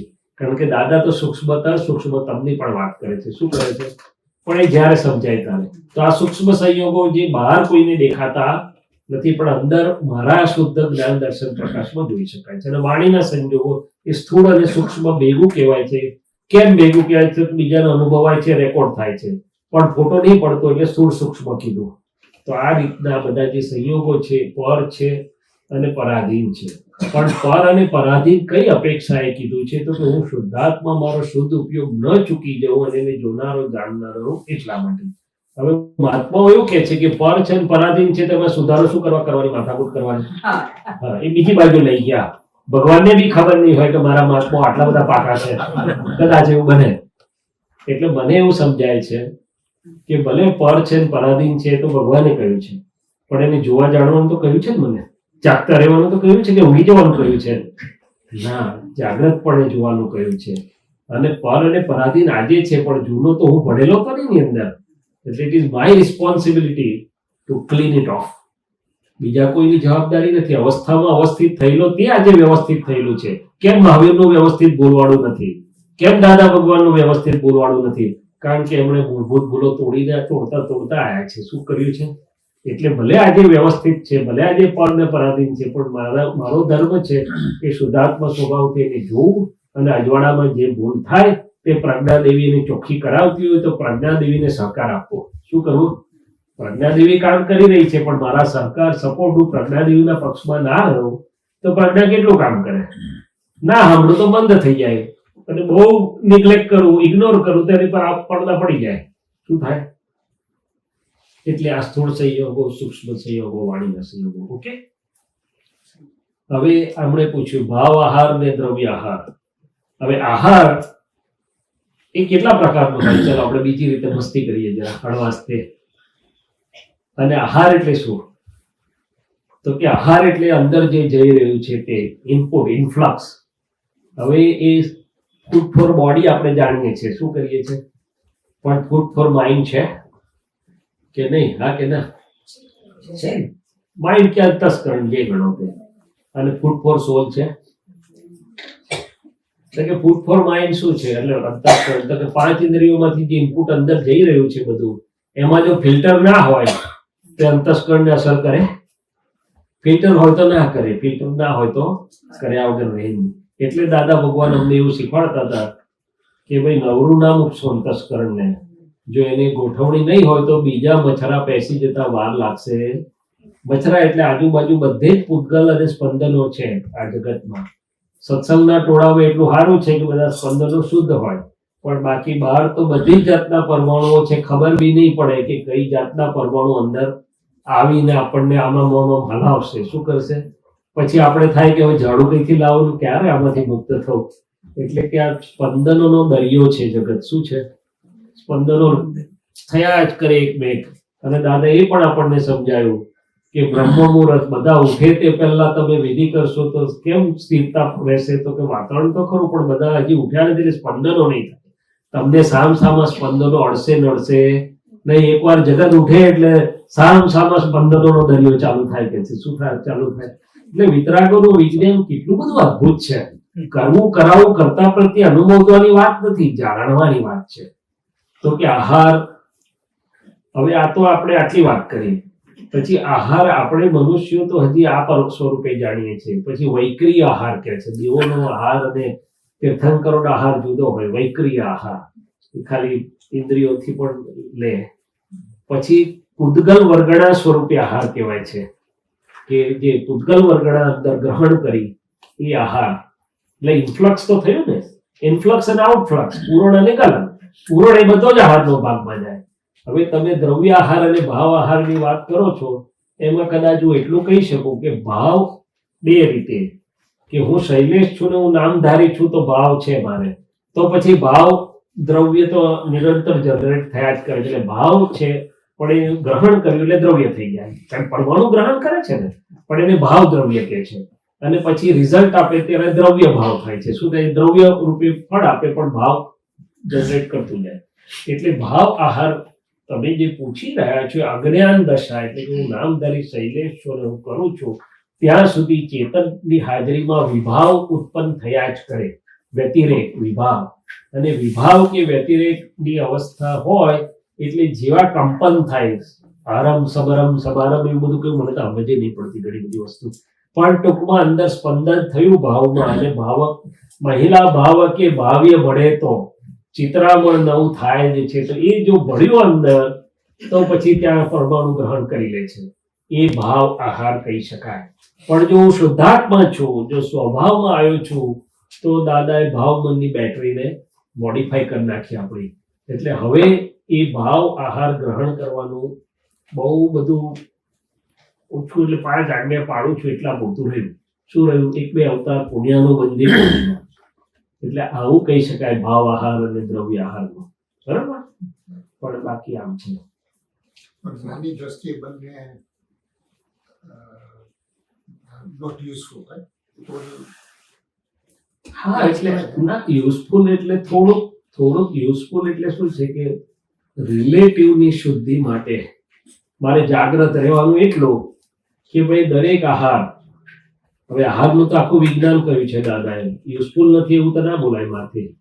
જાગૃતિ ન રહે તો ના, જાગૃતિ ના રહે તો એ બરોબર છે, પણ જાગૃતિ હોય, શુદ્ધાત્મા હોય, તો પણ રિલેટિવ અને રિયલ બંને વિજ્ઞાન સમાંતરે જવા જોઈએ ને. એમ દાદાએ રિલેટિવની પણ વાત કરી છે. એને મુખ્ય નથી મૂક્યું, પણ જેને સમજવું છે, જેને આગળ વધવું છે, એના માટે પ્રયોગ તો આપેલો જ છે દાદાએ. એટલે આહાર વિજ્ઞાન પર કેટલી બધી વાત કરી દાદાએ કે ભાઈ ક્વોલિટી ઓફ ફૂડ. તો અમને તો બહુ વળતા હતા દાદા, તમને નહીં વળ્યા, સારું છે. અમે તો પેલું એવું છે ને કે તે વખતના સંજોગમાં કે આપતા પુત્રો નામ નતું પડ્યું, કોઈ જમવા કે બોલાવે, એટલે પછી બહારથી ખંભાતથી આવે, અમદાવાદથી બધા આવે દાદાના સત્સંગ માટે. 6 વાગે બાબુ કાકાના હોલમાં સત્સંગ પૂરો થાય, 6 થી 8 સોરી, અને પછી દાદા રસિકભાઈને ત્યાં હોય તો ત્યાં બેસે. એટલે 15 મિનિટ મળે આપતો પુત્રો કે જે બહારથી આવ્યા હોય. એટલે શું ખાય? તો કોઈ વાર દૂધ લે, કોઈ વાર ખમણ લે, કોઈ વાર બીજું લે. એટલે એક દિવસ દાદાએ ક્લાસ લીધો કે ભાઈ તમે લોકો જમ્યા? તો કે હા. તો કે શું જમ્યા, શું ખાધું? તો કે દાદા ખમણ લીધું, આ લીધું, તે લીધું. તો દાદા શું કે છે, હું વિધિ કરી કરીને તમારા પરમાણુ ચોખ્ખા કરી આપું છું અને તમે બહારનું ખમણ નાખીને એને બગાડી નાખ્યા. મારી મહેનત બધી પાણીમાં નાખી કે છે. શું કીધું? પછી ધીમે હા આવું કીધું તું, ડાયરેક્ટ કીધેલું. એ અમારા માટે હતું, તમારા માટે નથી, પણ સમજવા માટે કહું છું. તો કે દરેક આહારના પરમાણુ ઇફેક્ટિવ છે. શું છે? એટલે મન ચિત્ત ઉપર અસર કરે એવા છે. તમારે ખાવું જ પડે તો નિર્મળ આહાર લેજો, ફ્રૂટ લેજો, દૂધ લેજો, કે લેજો, પણ આવું બીજા પરમાણુ નાખશો નહીં. હોટલમાં તો ખાતા નહીં એવું કહ્યું. અત્યારે તો અમે થોડા ઢીલા પડી ગયા એટલે પીઝા બીઝા ખાઈ લઈએ, વાંધો નહીં બહાર. પણ મૂળ હકીકત સાયન્સની આવી છે. શું છે કે એક બાજુ તમે શુદ્ધ ઉપયોગથી બધા પરમાણુ ચોખ્ખા કરો છો, અને બીજી બાજુ કેમ? તો કે ક્યાં બન્યું, કેવા વાતાવરણમાં બન્યું, બનાવનાર કોણ, એના ભાવ કેવા, બધી વસ્તુનું એટમિક મોલેક્યુલર કન્ફિગરેશનનું સાયન્સ છે. હા, એટલું મોટું નથી એટલે દાદા એની પર બહુ ભાર નથી આપ્યો કે એમાં પછી શુદ્ધાત્મા ના ભૂલી જતા અને પાંચ આજ્ઞા ના ભૂલી જતા, પણ એટલીસ્ટ વર્થવાઇલ નોઈંગ કે ક્વોલિટી ઓફ ફૂડ. એટલે દાદા અમને કહેતા હતા સાદો સાત્વિક આહાર. સાદો સાત્વિક આહાર. સાદામાં બધા માલ મલિદાના જરૂર નહીં હોય, નહીં કે છે. સાદો સાત્વિક એટલે ઇઝીલી પચી જાય, સરળતાથી બનાવેલો હોય એવો આહાર લેજો અને ઉણોદરી કરજો. શું કહી દેલો અમને? ઉણોદરી, નિરંતર ઉણોદરી રાખજો. 4 રોટલી ભૂખ હોય તો 3 ખાજો. ખાધા પછી કોઈ ફરી જમવા બોલાય તો જમી શકાય એવું રાખજો. શું કીધું? એટલે કે પેટ એટલું ખાલી રાખજો કે ભરાઈ ગયું છે એવું ના લાગે, ખાલી રાખજો કે. અને આયુર્વેદે પણ એ તો કીધું છે કે ઓજરીના 4 ભાગ તમે કરો તો 2 ભાગ ખોરાક, 1 ભાગ પ્રવાહી ને 1 ભાગ ખાલી રાખજો વાયુના સંચલન માટે. પણ ઉણોદરી માટે દાદા એવું કીધું કે ઉણોદરી એક મોટું તપ છે 2 રીતે. એક, ખાવા માંડે ને પછી લિમિટમાં રહેવું. ના ખાતું ભાણે બેઠો નથી તો પૂતગલ હજી ચાલે, પણ પૂતગલ ચાલુ થયું પછી જોજો એને સંયમમાં રાખો ને ખાલી ખાટ કરે. શું કરે? એટલે કે ઉણોદરી એક જાતનું તપ છે. બીજો મોટો ફાયદો શું છે ઉણોદરીનો? તો કે મેળો નહીં ચડે બહુ, જાગૃતિ સારી રહેશે. નહીં તો એ દાબ્યું પછી 2 કલાક તો શુદ્ધાત્મા અને કોથળામાં મૂકી દેવાનો, ભાઈ ચા પીશ પછી શુદ્ધાત્માની વાત કરીશ. હા બોલો બોલો સાહેબ. રોજ થાય છે 2 કલાક. હું કહું છું ને, પણ આ સાયન્સ છે. આનું ભલે થોડો આરામ શરીરને જોઈ વાત જુદી છે, પણ આજે સાયન્સ દાદાએ કીધું કે ખોરાક અંદર જાય છે, એનો દારૂ બી થાય. બીજું મેડિકલી વિચારો તો બી જ્યારે ફૂલ સ્ટમક તો એટલું બ્લડ સર્ક્યુલેશન ત્યાં વધારે પહોંચવું પડે. બધી રીતે ટૂંકમાં જો આત્માર્થે જીવવા માંગો છો તો તમે એટલો સમય આત્મા વોસરે આવીને કોથળા મૂક્યો પછી પાછું જ્યારે જાગૃત થાય તો કે ઉણોદરી તમને જ્ઞાનમાં પણ હેલ્પ કરશે, મેણો ઓછો ચડશે, જાગૃતિ સરખી રહેશે. તો હવે આપણે જાગૃતિ હરખી રહે એટલા માટે જીવવાનું કે આ દેહને પાડા જેવો કરવાનો છે એવું કરવાનું વિચારો કે છે. એ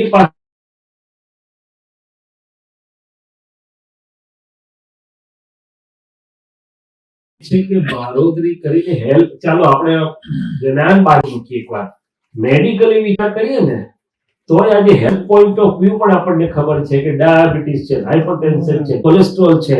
અલા ભાઈ વધારે ખાવાથી થાય છે કે ઓછું ખાવાથી થાય છે? તો કે વધારે ખાવાથી થાય છે.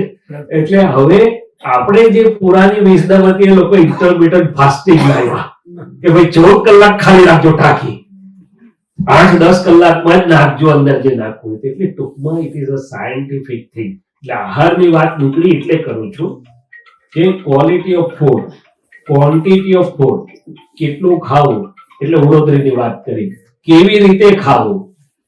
તો દાદાએ કહ્યું ચિત્તની હાજરીમાં ભોજન લેજો, ચિત્તની ગેરહાજરીમાં ભોજન લેશો તો રોગોને આમંત્રણ આપશો. એટલે ખાતી વખતે ટીવી, મોબાઈલ, વોટ્સએપ ને બાજુ રાખવા કમસે કમ. તે વખતે ફોનના જવાબ આપવાની પણ જરૂર નહીં, 10 મિનિટ પછી પાસે એમ કહી દેવું. શું કરવું? જવું પડે એવું છે તૃપ્તિબેન? હા, ના કઈ એમાં વાંધો નહીં. તૃપ્તિબેન ને લઈ જાઓ શાંતિથી, દાદાને જોડે લઈ જજો એટલે વાંધો નહીં. દાદા એવું કઈ કશું રાખવું નહીં, સહજ રહેવું. આપણે દાદા જોડે છે અને કોઈ સંજોગમાં આપણને નુકસાન ન જાય એવી રીતે દાદા આપણું હાચવી એવા છે. એટલે દાદાને હાથે, હા બસ દાદાને હાથે લઈ જવાનું. બરોબર? જય શ્રી આપણે અહીંયા આગળ સેટઅપ કરી આપીને બહુ જ મહાત્મા તૃપ્તિબેનના બધાને શુદ્ધાર્થ, બધાના તરફથી શુદ્ધાર્થમાં ભાવે વંદન. અને મેં દાદાને પ્રાર્થના કરી છે બાકી બધું તમને ભરી આપે એટલા ટાઈમ. ના ના, એ તો સરસ વ્યવસ્થિત. અને જસ્ટ ફોર બધાને જાણવા માટે કહું છું કે એમના ઘરે એમની છોકરીનું લગ્ન 27મી તારીખે છે, છતાં આટલી બધી વ્યવસ્થા એમણે કરી છે આપણા માટે. બિલકુલ બિલકુલ. એટલે ધન્ય ભાગ્ય. અને દાદા ખૂબ રાજી રહે આ બધી વસ્તુ પર. એટલે આપણે તો દાદાને તો કેવી, એટલે ક્વોલિટી, ક્વોન્ટિટી, કેવી રીતે ફૂડ લેવું તો ચેતની હાજરી જમજો. વિધિ તો આપણે કરીએ છીએ, ઉપયોગ થોડો વધારે સારો રાખીએ તો સારો. ટાઈમ ઓફ ટેકિંગ ફૂડ, એમ એટલે ટાઈમમાં આપણે ત્યાં તો સૂર્યોદયનો સ્કેલ હતો, અહીંયા તો જુદું જુદું હોય છે. પણ ઇન્ટરમીડિયટ ફાસ્ટિંગ આપણને ટાઈમ આપે જ ખરો કે કેવી રીતે જોશું. એટલે આવું બધું છે. પણ એના કરતા વધારે મહત્વનો 5 ઇન્દ્રિયોમાંથી જે ખોરાક ગ્રહણ થાય છે એના પર બી થોડું ધ્યાન રાખવા જોઈએ. ભલે મહાત્માઓ બધા સારું છે કે મહાત્માઓ તો આમાં જ છે, આ જગતમાં જ વધારે છે, સત્સંગનો આહાર જ લઈ રહ્યા છે. એટલે પેલી કવિરાજે લખ્યું ને કે ભાઈ પાણી તેવી વાણી, આહાર તેવું મંથન, સર્વાહારે ભોજન માહો સત્સંગ. સત્સંગ છે તો પછી બધો આહાર સરખો જ થઈ જશે એમ, કારણ કે ભગવાનની હાજરી છે, જાગૃતિ છે. પણ આ આવી રીતે એટલે સ્થૂળ આહાર, સૂક્ષ્મ આહાર, જે તમે કરો. ચાલો આગળ બીજી કઈ વાત કરીએ. એટલે મારું તો ગાડું એવું, તમે એક પાટે લઈ જાઓ તો પછી બધું બધા સ્ટેશન થોડા આસપાસના જોઈ લઈએ એમ, કારણ કે ફરી ક્યારે ગાડી સ્ટેશન પર જાય ખબર નહીં. હા બોલો પ્લીઝ. દાદાએ કહ્યું છે કે ગયા જન્મના કર્મનું ફળ આ જન્મમાં મળે, બરાબર? જી. તો મારો સવાલ થોડો જુદો છે હા બોલો. કે હિન્દુસ્તાન એ જેટલી ગુલામી કરી હા જી. એટલી આખી દુનિયાની કોઈ પ્રજાએ નથી કરી. જી. પહેલી વસ્તુ કે 800 વર્ષ અંગ્રેજો અને 200 વર્ષ 800 વર્ષ મુસલમાનો અને 200 વર્ષ જે અંગ્રેજોની ગુલામી કરી. તો મને એમ છે કે કોઈ વખત સુમંદર સ્વામી, કૃષ્ણ ભગવાન, શંકર ભગવાન, વિષ્ણુ ભગવાન કે તમે જે કોઈ ભગવાનને માનતા હોય એમ કોઈને 1000 વર્ષ સુધી દયા ના આવી ભારતના લોકો ઉપર? અત્યારે હિન્દુઓ કરે છે. હવે જો બે વાત છે, પ્લીઝ પ્લીઝ પ્લીઝ. એક, મને કેવળ જ્ઞાન થશે ને ત્યારે એક્ઝેક્ટ જવાબ ખબર પડશે. એનું કારણ કહું, સાંભળો, હું ખોટું નથી કહેતો. કારણ કે દરેક કારણ કાર્યનો સંબંધ આપણને કેવળ જ્ઞાન થયા સિવાય જડતો નથી. હવે હસવા જેવી રમૂજી પણ દાદાએ કહેલી વાત છે તે કહું.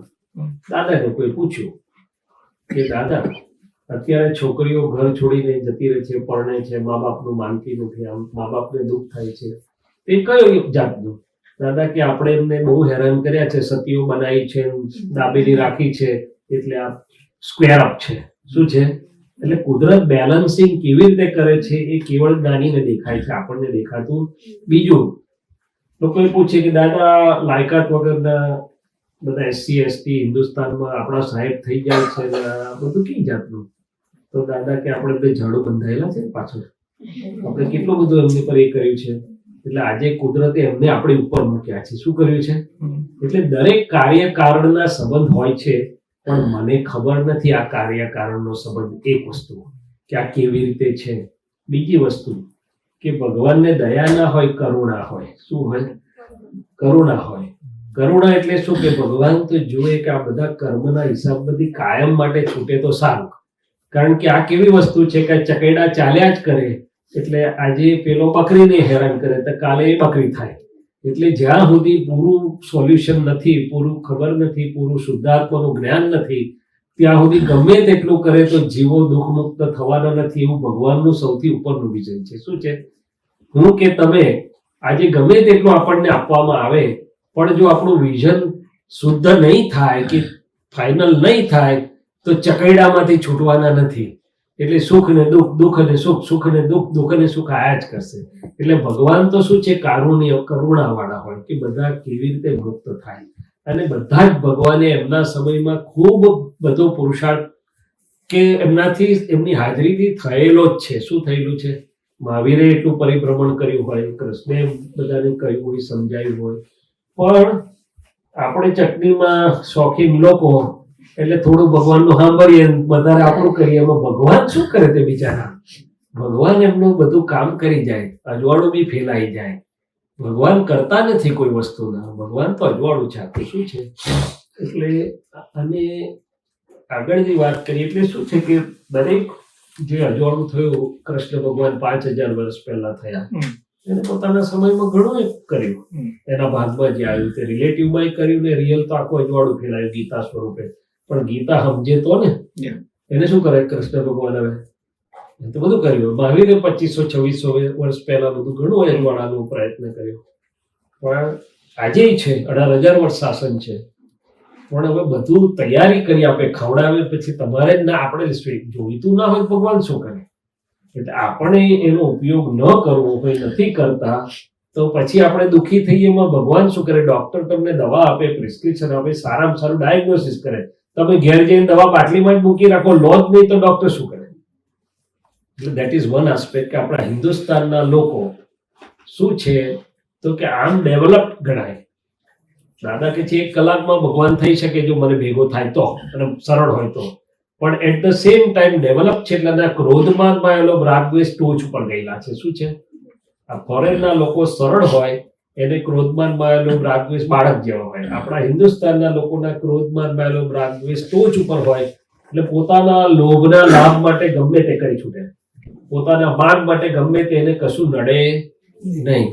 એટલે આપણે હિન્દુસ્તાન વેચાઈ શામાં ગયો હતો? કશાયોને લીધે. શું છે? હવે આ કશાય ક્યારે નિવારણ થાય? જ્ઞાનીને કે તીર્થંકરને મળે, દ્રષ્ટિ સવડી થાય તો. નીતા તો કશાય વાળી ભૂમિ બધી. કશાય એટલે અંદર ક્રોધમાન માયેલો રાગદ્વેષ વાળી. અમીચંદ ના આવ્યા હોત તો હિન્દુસ્તાન ના વેચાયો હોત. પણ અમીચંદ થયા વગર રહે નહીં ને, કારણ કે લોભની ગ્રંથિ કામ કરે છે. શું કામ કરે છે? It overtakes the principal. લોભ પ્રિન્સિપલને ખાઈ જાય છે. એટલે આ બધું જે થયું કુદરતી રચના છે, અને કુદરતી રચનામાંથી હવે આપણે આગળ વધવાનું છે. એટલે તમે કહ્યું બરાબર છે, પણ મને એમ થાય કે ભગવાને અરે ભાઈ, ભગવાને તો ઘણી કરુણા કરેલી. અત્યારે દાદા ભગવાન ગાય વગાડીને એમનો છેલ્લા શ્વાસ સુધી નતું શરીર ચાલતું તોય કેટલું બધું કરીને ગયા. પણ ટેકર્સ કેટલા છે, અને કહીએ છે તો પણ કેટલા હજી તો પહોંચે છે. એટલે એ જીવો પોતપોતાની બધી લઈને આવેલા હોય છે. ભગવાન તો બધું કરી જાય છે, બધું જ કરે છે કરુણાથી. જેટલું થાય એટલું બધું. છેલ્લા શ્વાસ એમના તો બધા શ્વાસોશ્વાસ જીવ માત્રના કલ્યાણ માટે જ હોય છે. પણ આખું જગત ક્યારેય પાસરું થયું નથી, અને એક હાથે પાસરું થતું નથી. થોડા પાસરા થઈને અહીંથી સિદ્ધ ક્ષેત્રમાં જાય તો થોડા નવા કોલેજમાં આવી જાય છે. એટલે જગતનું સ્વરૂપ તો તમને આવું દેખાયા કરવાનું. શું દેખાયા કરવાનું? પણ દાદા ભગવાને બીજી એક વાત કરી હતી, સબ સબકી સમાલો મેં મેરી પોતા. પહેલા આપણે આનું કલ્યાણ જોઈ લેવાનું, અને પછી દાદાએ બીજું સરસ વાક્ય કહ્યું હતું કે તું પાસરો થઈ જઈશ તો તારી હાજરીથી બીજા પાસરા થઈ જશે. એટલે બીજા પાસરા થાય એના કરતા આપણે પહેલા improve your self with your presence, the others will improve. એવો સિદ્ધાંત છે.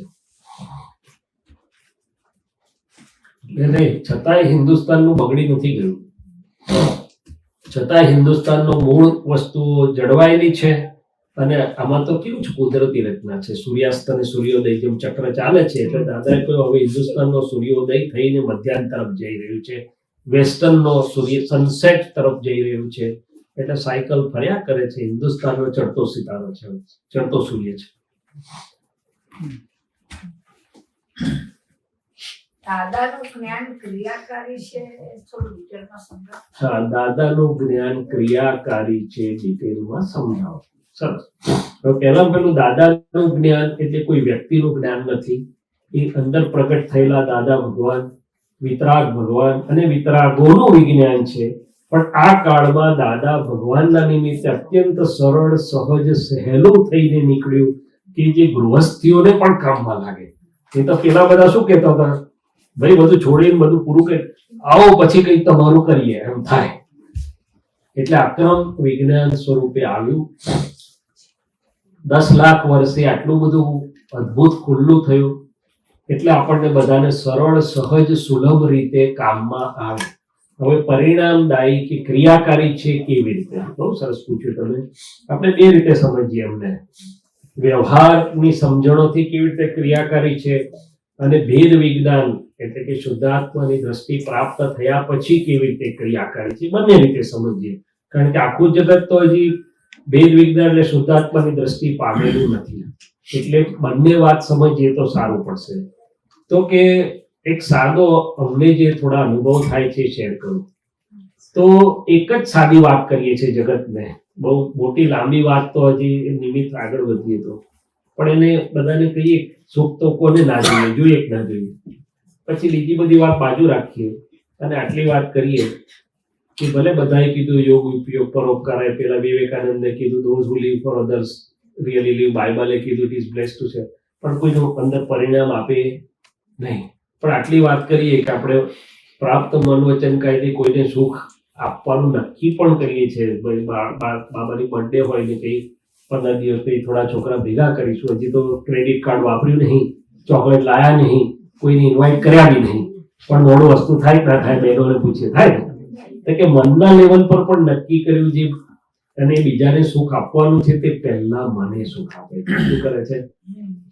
અચ્છા, હું નક્કી કરું મહિનાથી અહીંયા છું એટલે કેટલાક લોકો મને કહેશે કે તમે ગેરહાજર હતા, તમારો સ્ટાફ ટાઈમે હાજર નતો રહેતો, આમ છે તેમ છે, એટલે મારે અહીં ચાલુ થાય જ નહીં કે સત્સંગ પૂરો થવા દો એટલી વાર છે ત્યાં જવું એટલે મારે તો મારી ડ્યુટી પર હાયર એન્ડ ફાયર એમ. તો એ તો મજા કરે, ફાયર પહેલો કાં થાય? અંદર. તો કે આટલી સાદી વાત સમજાઈ જાય છે ને લોકોને. તો કે કેમ ખબર નહીં પડતી? તો મને બહાર જોતા આવડતું તો અંદર જોતા નતું આવડતું, એટલે આ સાયન્સે મને અંદર જોતા શીખ્યું. આમાં કઈ મોટી વાત નથી ને, પણ આટલું જ એને સમજાય ને એટલે એને અંદર પરિવર્તન, આખું ક્રિયાકારી ચાલુ થઈ જાય છે. Oh wait, let us wait and me hold back and see કે આમાં મને સુખ થાય છે કે દુઃખ થાય છે. એટલે ધી અધર હતું ને તે ઉડી જાય છે કે ભાઈ બીજાના માટે નહીં પણ મારા સુખ માટે હું બીજાની જોડે સુખરૂપ રહીને વર્તવાનો પ્રયત્ન કરું છું. બિફોર હેલ્પિંગ અધર્સ આઈ એમ બીઇંગ હેલ્પ્ડ. પરોપકાર એ દુનિયાની ભાષા છે, પોતાની ઉપર ઉપકાર એ કુદરતની ભાષા છે. શું છે? હવે આટલું સમજાય તો પરિણામદાયી ક્રિયાકારી થઈ જાય કે ના થઈ જાય? દાદાએ કહ્યું સમજ એનું નામ કે સમજ ક્રિયાકારી થયા વગર રહે નહીં. એટલે સાદો દાખલો નતા આપતા કે આપણું નાનું બાળક હોય તો પોઈઝનની શીશી રડવા જાય એટલે આપણે સમજાય ડોન્ટ ટચ ઇઝ પોઈઝન. તો કે વોટ ઇઝ પોઈઝન પપ્પા ડેડ મમ? કે આવું મરી જવાય. તો કે મરી જવાય એટલે શું? આપણે બતાવીએ. એક વાર એને ફિટ થઈ ગયો પછી અડે નહીં, કોઈ ઇલેક્ટ્રિકના વાયરને અડે છે?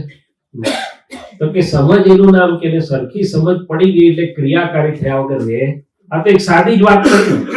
એવી રીતે દાદાજીના જેટલા વાક્યો સાદા જ કહું છું હજી તો, કે અથડામણ, તો એને સમજ પડી જાય કે અથડાવાથી શું થાય, પોતાનું શું નુકસાન છે, ટાળવું શું, એડજસ્ટ શું, તો એની મેળે ક્રિયાકારી થઈ જશે. એટલે ઇવન ભેદ વિજ્ઞાન નથી મળેલું તો પણ લોકોના ઘર ઘણા સારા થવા માંડ્યા. શું થયું? અને ભેદ વિજ્ઞાન મળે, હું શુદ્ધાત્મા છું અને 5 આજ્ઞાને થોડુંક જો એને પાણી સીંચ્યું હોય ને તો આ બધા તમે જોજો કે આપણે પ્રકૃતિમાં જતા બી રહીએ, શૈલેષ થઈ જાય, પણ જેવું અંદર ઉકળાટ ચાલુ થાય, અહીંયા બહાર ટેમ્પરેચર વધારે હોય તો તમે તરત એસીમાં આવતા રહો, તમને કહેવું પડે અહીંયા બહાર 105 ડિગ્રી થવું જોઈએ. અમારે હ્યુસ્ટનમાં 105 હતું. 1 મિનિટ બહાર ઉભો ના રહે, દોડ કરતો કારમાં જાય ને ઘરમાં જાય, એસીમાં જાઓ, ધીસ ઇઝ ટુ મચ એમ કરે. એટલે શુદ્ધાત્માનું ઠંડક જયારે નિરાકૃતાનો અનુભવ થાય છે ને પછી એને રહેવું હોય તો એ રિલેટિવમાં બહુ લાંબુ રહી શકતો, પાછો જ આવતો રહે. કેમ? તો કે સુખ ઓછું થઈ જાય. એટલે ઘણી બધી રીતે ક્રિયાકારી છે, આખો પ્રયોગ જ છે. આપણે કરવું હોય કે ના કરવું, પ્રજ્ઞા દેવી કે આ ભૂલ કહીને છે, ખટકે છે, જરા ચોખ્ખી કરો તો ઉઘારી આવશે, નહીં તો નહીં ઊંઘવા દે. એટલે પ્રતિક્રમણ ના કરવું હોય તો કરાવી દે છે. શું કરાવી દે છે? આપણે તો ઘણી પોલ મારીએ થશે પછી, પણ ના કરાવે પછી જ અંદરની હાર્મોની પાડે. એટલે બધી રીતે ઘણું ક્રિયાકારી છે આ જ્ઞાન. ફક્ત આપણા પક્ષે સિન્સિયરિટીની જરૂર છે, નિશ્ચયની જરૂર છે. શું છે? બાકી તો જ્ઞાન જ ક્રિયાકારી કામ કર્યા કર્યું છે. દાદા ભગવાને ચોખ્ખું કહ્યું છે કે તમારે કશી જ મહેનત કરવી પડે એવી નથી, મારું વચન બળ કામ કરશે. ફક્ત તમારી સરળતા જોઈએ, નક્કીપણું, નિશ્ચય જોઈશે. પછી હવે આપણે એને ઊંધું પાડીએ તો હવે દાદા પછી શું કરે? બીજું શું કરે દાદા? બાકી બધું જ કરીને ગયા છે. શું? ક્રિયાકારી વિજ્ઞાન. બિલકુલ સાચી. ક્રિયાકારી એટલે સમય આવી એની મેળે કામ કરે અને પરિણામ આપે. પણ ક્યારેક કઈ ભૂલ થઈ ગઈ તો આપણે હજુ આત્માની ગુફામાં નથી ઘુસાતું. મને દાદા યાદ આવે ટાઈમે. એ ચાલે ને, દાદા એટલે આત્મા જ છે. હા. દાદા ભગવાન એ આપણો શુદ્ધાત્મા જ છે. અને આપણે શુદ્ધાત્મા શું છે? હજી અનુભવ નિરાલંબ નથી ને, એટલે તો અવલંબન આપ્યું કે દાદા ભગવાનનું નિધિધ્યાસન, એમની હાજરી, તે જ હું, તે જ મારો શુદ્ધાત્મા. જેવું દાદા યાદ આવશે એટલે તમે શુદ્ધાત્મામાં જતા જ રહ્યા છો. કોઈ આવ્યું? સાહેબ, વારણની વિધિ તો મોકલો આગળ. આવો પ્લીઝ. नहीं मैं बैठा हूँ, आप चलो, आप कंटिन्यू, आप करते रहो. नहीं आप आइए तो हमें आनंद होगा. आया हूँ तो मैं काम यहाँ. आप आए हो तो हमें आनंद होगा. कुछ बात होगी आपके साथ, आपके दर्शन से हम अभिभूत होंगे. दर्शन गुरु के. नहीं, गुरु के तो जरूर है. गुरु ही ऐसे बोलते हैं कि जो आया उनमें मेरा दर्शन करो, शुद्धात्मा का दर्शन करो. आज शुद्धात्मा ही है. हाँ, वही बात कर रहे हैं. आइए ना प्लीज. ये तो हम तो सब मिलते ही रहते हैं. आपसे मिलने का योग, सौभाग्य आज मिला, वापिस कब मिलेगा नहीं मिलेगा हमें मालूम जब नहीं. आओगे तब मिल जाएंगे. नहीं, बराबर, पर हमें आने का हो, कब कुदरत लेके आएगी मालूम नहीं हम. तो आपके शुद्धात्मा को वंदन, अंदर रहे हुए भगवान को वंदन. और आप कुछ हृदय में आता है तो बात करें तो हमें आनंद होगा, वो बात कर सकते. हम तो एक दूसरे के साथ आदान प्रदान कर रहे हैं. સાહેબ, વારણ દાદા કહેતા હતા વારણની, કનુ દાદાને વારણની વિધિ કરી આપી હતી. એટલે વારણની વિધિ એટલે શું કહેવાય છે? કરીએ વાત, પણ મને બહુ ચોક્કસ સ્પષ્ટ ખ્યાલ નથી, પણ વાત કરીએ થોડીક આપણી જોડે વાત કરીએ. आपका शुभ नाम क्या? श्रवण कुमार. श्रवण कुमार. ऐसे कहा कि आप Bikaner. Bikaner, Rajasthan. Good, very good. तो सौभाग्य है, इतने पवित्र वातावरण में है, आपकी भावना भी अच्छी है. देवगुरु की. नहीं, पर देवगुरु की तो बिल्कुल सही बात है. सो देवगुरु तो कृपा करते ही हैं, और देवगुरु की कृपा का सर्वश्रेष्ठ लाभ हम कैसे पाए, वो भी तो हमारी भावना होती है कि देवगुरु की कृपा का सर्वश्रेष्ठ लाभ हमें कैसे मिले. और गुरु और देव दो शब्द आए ना, तो गुरु बिल्कुल सही बात है. ये हमारा विनय, हमारा समर्पण भाव और उनकी कृपा, उसमें भी गुरु क्या कहते हैं या क्या सूचित करना चाहते हैं कि भाई सतगुरु, जिनको सत का अनुभव है और जो हमें सत के प्रति ले जाते, सत में अविनाशी.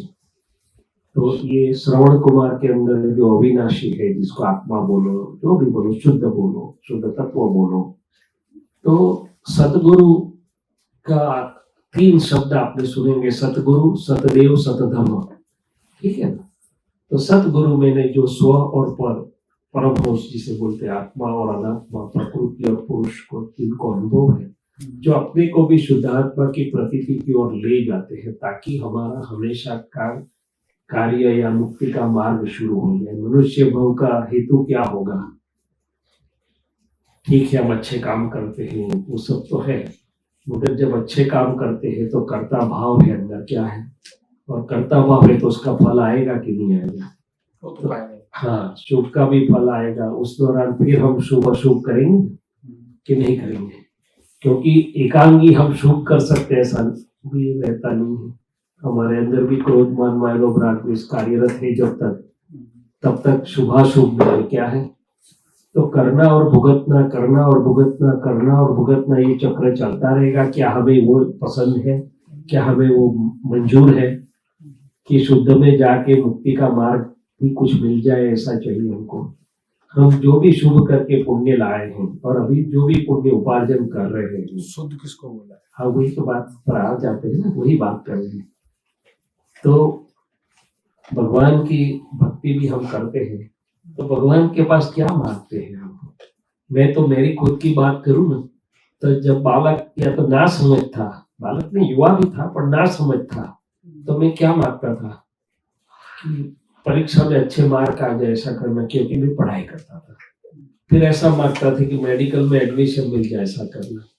ये आप सब लोग भी ऐसा कुछ मांगते हैं कि भाई हाँ वेल सेट लाइफ हो, ऐसा करो, हमारे बच्चे अच्छे पढ़ाई करे, ऐसा करो। गलत नहीं है, मगर भगवान के पास क्या है, अंतिम क्या है? तो जो समझदार होता है वो क्या बोलता है, भगवान आपके पास जो मूल चीज है वो मुझे प्राप्त करवाइए। तो उनके पास मूल चीज क्या है? मुक्ति मार्ग। हाँ, तो जब फिर मुझे समझ आई तो मैंने प्रार्थना का स्वरूप बदला कि हे प्रभु, आपका मूल स्वरूप वही मेरा मूल स्वरूप, ऐसा मैंने सुना है, मगर मेरी समझ में आया कि आप अनंत ज्ञान वाले हैं, अनंत दर्शन वाले हैं, अनंत सुख वाले हैं और अविनाशी हैं। तभी तो मुक्ति है ना। महावीर है, पार्श्वनाथ है, सबका जो मूल स्वरूप है वो अनंत ज्ञान, अनंत दर्शन, अनंत सुख और शुद्ध है। तो ऐसा मेरा स्वरूप अंदर है, ऐसा मैंने सुना है, मगर अभी तक मुझे पहचान नहीं हुई, उसका अनुभव नहीं हुआ। तो हे प्रभु, आप देव गुरु जो भी मानते हैं, आप ऐसी कृपा करिए कि आपका मूल स्वरूप और मेरा मूल स्वरूप मुझे यथार्थ रूप से समझ में आए, उसके पर निशंक प्रतीति बैठे, जिसको हम सम्यक दर्शन बोलते हैं शास्त्र की भाषा में, मिथ्या दृष्टि और सम्यक दृष्टि। और फिर आगे मेरी यात्रा चालू हो तो मैं मुक्ति मार्ग के पर आगे बढ़ सकूं। क्योंकि सुख दो प्रकार के हैं जीव के पास। एक सुख है जो मन, वाणी, काया और संयोगों से जुड़ा है। आज अच्छी नौकरी है, अच्छे संबंध है, सुखी है, गलत कोई बात नहीं है, मगर क्या वो पर्याप्त है? अंदर हमें लगता है कि यही अंतिम है या कुछ अधिक है, समथिंग मोर, समथिंग मिसिंग लग रहा है। क्या अंदर निराकुलता है कि सब कुछ करते हुए भी थोड़ा बहुत जीव बेकरारीपन बोलते हैं हिंदी में उसे, जैसे अपने हिंदुस्तान में पान के गल्ले होते थे और एक छोटी सी सिंदरी वो जलती रखती थी, जिसमें से लोग बीड़ी या सिगारेट जलाते थे, धीरे धीरे जलती रहती। तो क्या ये सब होने के बावजूद मेरे अंतर में कुछ बेकरारीपन है, ऐसा जलन जैसा, या क्या मेरा भाई सब कुछ चला गया? तो बोले नहीं। तो बोले रिलेटिव सुख गलत नहीं है, आप प्राप्त को भुगतो, मगर ये जांच करते रहो कि ऐसा क्यों, सब कुछ होने के बावजूद अंदर आकुलता, व्याकुलता, इनर बेकरारीपन या सूक्ष्म भय क्यों? तो फिर उसके सामने क्या होगा? तो बोले रियल सुख, सनातन सुख जिसे बोलते हैं, कि जो संयोगों से स्वतंत्र होता है, वो कब मिलेगा? मैं खुद कौन हूँ जब जानते हैं तब। तो शुद्ध की जो बात कर रहे थे, सदगुरु और सतदेव और सतधर्म की जो बात कर रहे हैं, तो कहना ही चाहते हैं कि मैं बोलता हूँ कि मेरा नाम शैलेश है, तो मेरा कहने वाला मैं अंदर कौन है? आई। जब मैं कहता हूँ मेरा चश्मा है, तो मेरा जिसको बोलता हूँ वो और मेरा बोलने वाला दो तो अलग हो गया ना, एक नहीं होंगे। तो मेरा मन, मेरी वाणी, मेरी शरीर, मेरे कर्म, तो वो सब भगवान महावीर की यदि आपको मालूम है गाथा ये, तो भगवान महावीर एक ही छोटा सा दीक्षा मंत्र या ज्ञान मंत्र देते थे। एगो में शाश्वत पाइप, मेरा आत्मा शाश्वत है, परमानेंट है। शेषा में बाहिरा भावा, नहीं ज्ञान दर्शनम संजो, कैसे पहचानूं? तो बोले ज्ञान और दर्शन, देखना और जानना उसके प्रधान गुण है। शेषा में बाहिरा भावा, बाकी का सब बाहर का है। संवेश, बाहर का कैसे पहचानूं?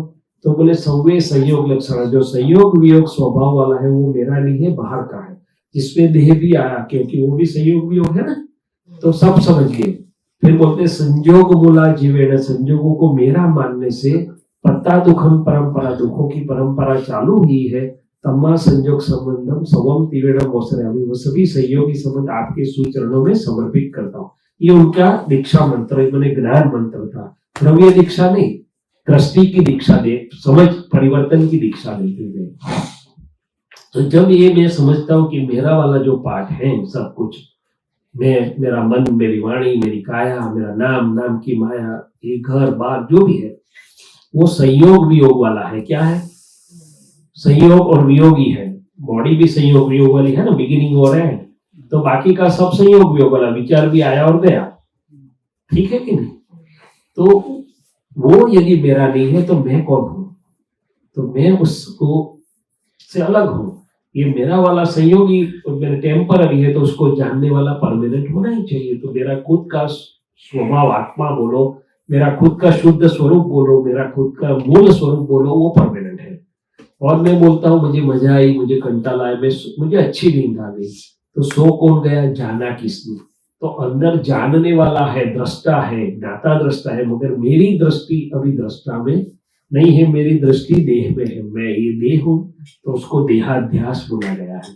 जब तक मैं नामधारी शैलेश्वर में कर रहा हूं, ऐसी मेरी बिलीफ है, उसको भगवान ने मिथ्या दृष्टि भी बताया, वो भी छोड़िए। वहां तक ये शुभाशुभ के चक्र चालू रहते हैं, बंद और निर्जरा, बंद और निर्जरा, बंद और निर्जरा चालू ही रहती है। तो फिर सनातन सुख कब मिलेगा और ये चक्र में से कब मैं निकल सकता हूँ?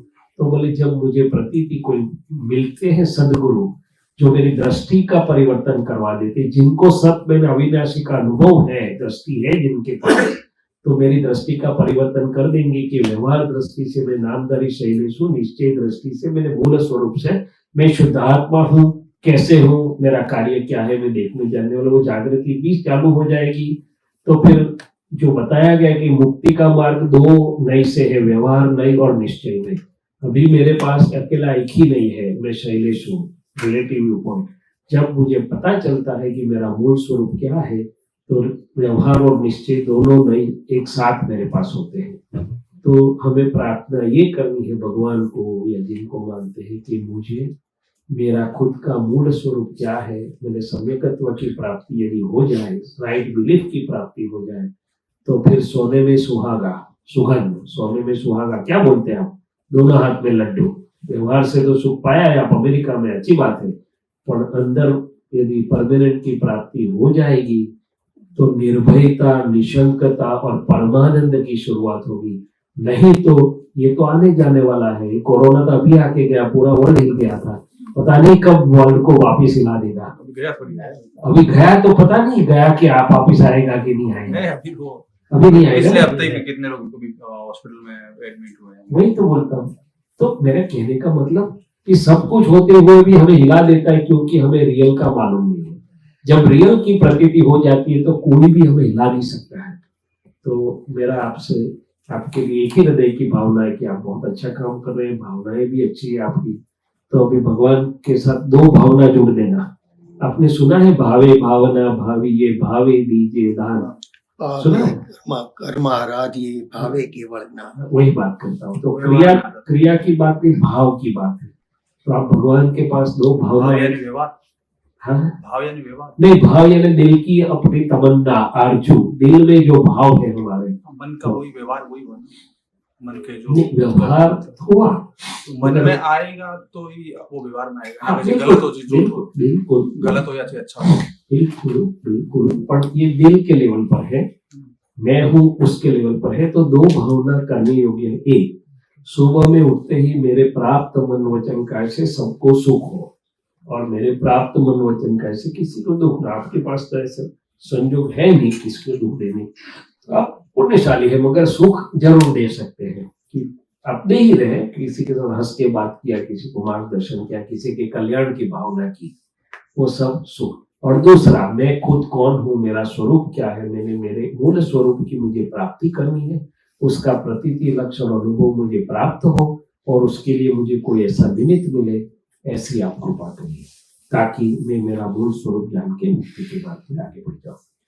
तो सदगुरु का मतलब यह है कि जिनको सत में अविनाशी का अनुभव है और दूसरे को मार्गदर्शन कर सकते हैं। गुरु तो अनेक प्रकार के हैं, मगर जो सतगुरु अविनाशी की प्राप्ति करवा सकते हैं वो सर्वश्रेष्ठ है। सतदेव, सतदेव मैंने जो मुक्त हैं, जो मुक्ता मूर्त और मुझे मुक्ति के लिए उपकारी है, वो सतदेव है। और अंत में मेरे शुद्धात्मा की प्रतीति लक्ष्य और अनुभव प्राप्त होता है, तो अंदर वाले ही मेरे लिए सतदेव हो जाते हैं। क्या हो जाते हैं? और सतधर्म, अपने शुद्धात्मा के मूल धर्म में जब मैं आऊंगा तब वो अल्टीमेट सतधर्म होता है, और उसके प्रति ले जाने वाला मार्ग वो मेरे लिए सतधर्म है। धर्म दो प्रकार के, एक शुभाशुभ वाला है और एक शुद्ध। शुद्ध मैंने सत, शुद्धात्मा की प्राप्ति कराने वाला, क्योंकि वो उसका स्वरूप शुद्ध है, ज्ञान दर्शन स्वरूप है, ज्योति स्वरूप है, उसमें कोई अशुद्धि नहीं है, उसमें शुभाशुभ भी नहीं है, उससे मुक्त है वो, इसलिए उसको शुद्ध बोलते हैं। शुद्ध मैंने अपनी आत्मदृष्टि प्राप्त होने के बाद की बात है। ठीक है, आपको कुछ पसंद आया इसमें? सब पसंद है, सब भी पसंद है? हाँ। Okay, good. पर कुछ नया जानने को सत्संग तो मिला? अच्छी होती है। नहीं, सत्संग तो अच्छी, बिल्कुल कुछ नया जानने को मिला इसमें। चीजें तो वही है, धर्म की तो हाँ, आप किसी भी बिल्कुल topic बिल्कुल पे वही है, मगर एक व्याख्या ऐसी है धर्म की, जो परिणाम देता है उसका नाम धर्म है। क्या है? मेरे में जो परिणामदायी हो तो वो धर्म मेरे लिए उपयोगी और उपकारी है। डॉक्टर के पास से दवा लेके आया, दवा तो वही है, मगर यदि मेरे लिए कार्यकारी नहीं हुई तो वो दवा मेरे काम की, मुझे ढूंढना पड़ेगा कि एक्सपायर होगी क्या, ये नई फ्रेश लानी पड़ेगी, क्या करनी पड़ेगी। तो परिणामदायी होता है उसका नाम धर्म है। परिणाम किसे बोलते हैं? जिससे मेरा आर्त ध्यान, रौद्र ध्यान कम हो जाए, धर्म ध्यान बढ़े और शुक्ल ध्यान के प्रति जाऊं, उसका नाम एक परिणाम है। जिससे मेरे क्रोधमान, मैल और राग द्वेष मंद हो जाए, वहां से धर्म की शुरुआत है, वो निर्मूल होते वहां धर्म खत्म हो जाता है। जिससे धर्म वस्तु का खुद का स्वभाव है, आत्मा का स्वभाव जान के उसमें रहूं, वो आत्मधर्म है। धर्म तो आत्मा का खुद का स्वभाव है, क्या वस्तु का स्वभाव ही धर्म है, गुण और धर्म बोलते हैं। कोई बात नहीं, आपको मिलकर आनंद हुआ, और यदि आपको कुछ ठीक लगे तो आगे का रास्ता मिल सकता है इससे। आप जो कुछ भी कर रहे हैं बहुत अच्छा है, प्रशंसनीय है, अनुमोदनीय भी है, मगर भगवान यही चाहते हैं कि जो सरल जीव है तो आगे का रास्ता मिल जाए तो अल्टीमेट तक पहुंच जाए। क्या हुआ? ठीक है, क्योंकि यहाँ रुके रहने से क्या है, पता नहीं कब कौन सी और नियति गतिविधि ले जाए। और अभी तो थोड़ा भी समय अच्छा है, महावीर का शासन है, अगले 18,000 वर्ष के साथ बाद छठे आने में तो धर्म ही नहीं, अंधेरा अंधेरा, कहाँ जाएगा कुछ पता ही नहीं जीव। तो भगवान ये कहते हैं कि थोड़ा बहुत उजाला है, उस दौरान आपका काम कर लो और सेफ एंड सिक्योर हो जाइए मुक्ति मार्ग पर। ठीक है, नमस्ते। ये बकू बहन को, तृप्ति बहन को पूछना कि ये क्या बड़बड़ किया उन्होंने।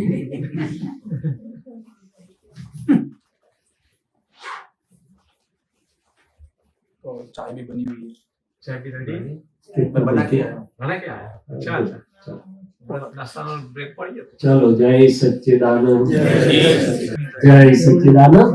सच्चाना अंदर रहेला दादा भगवान ने प्रणाम।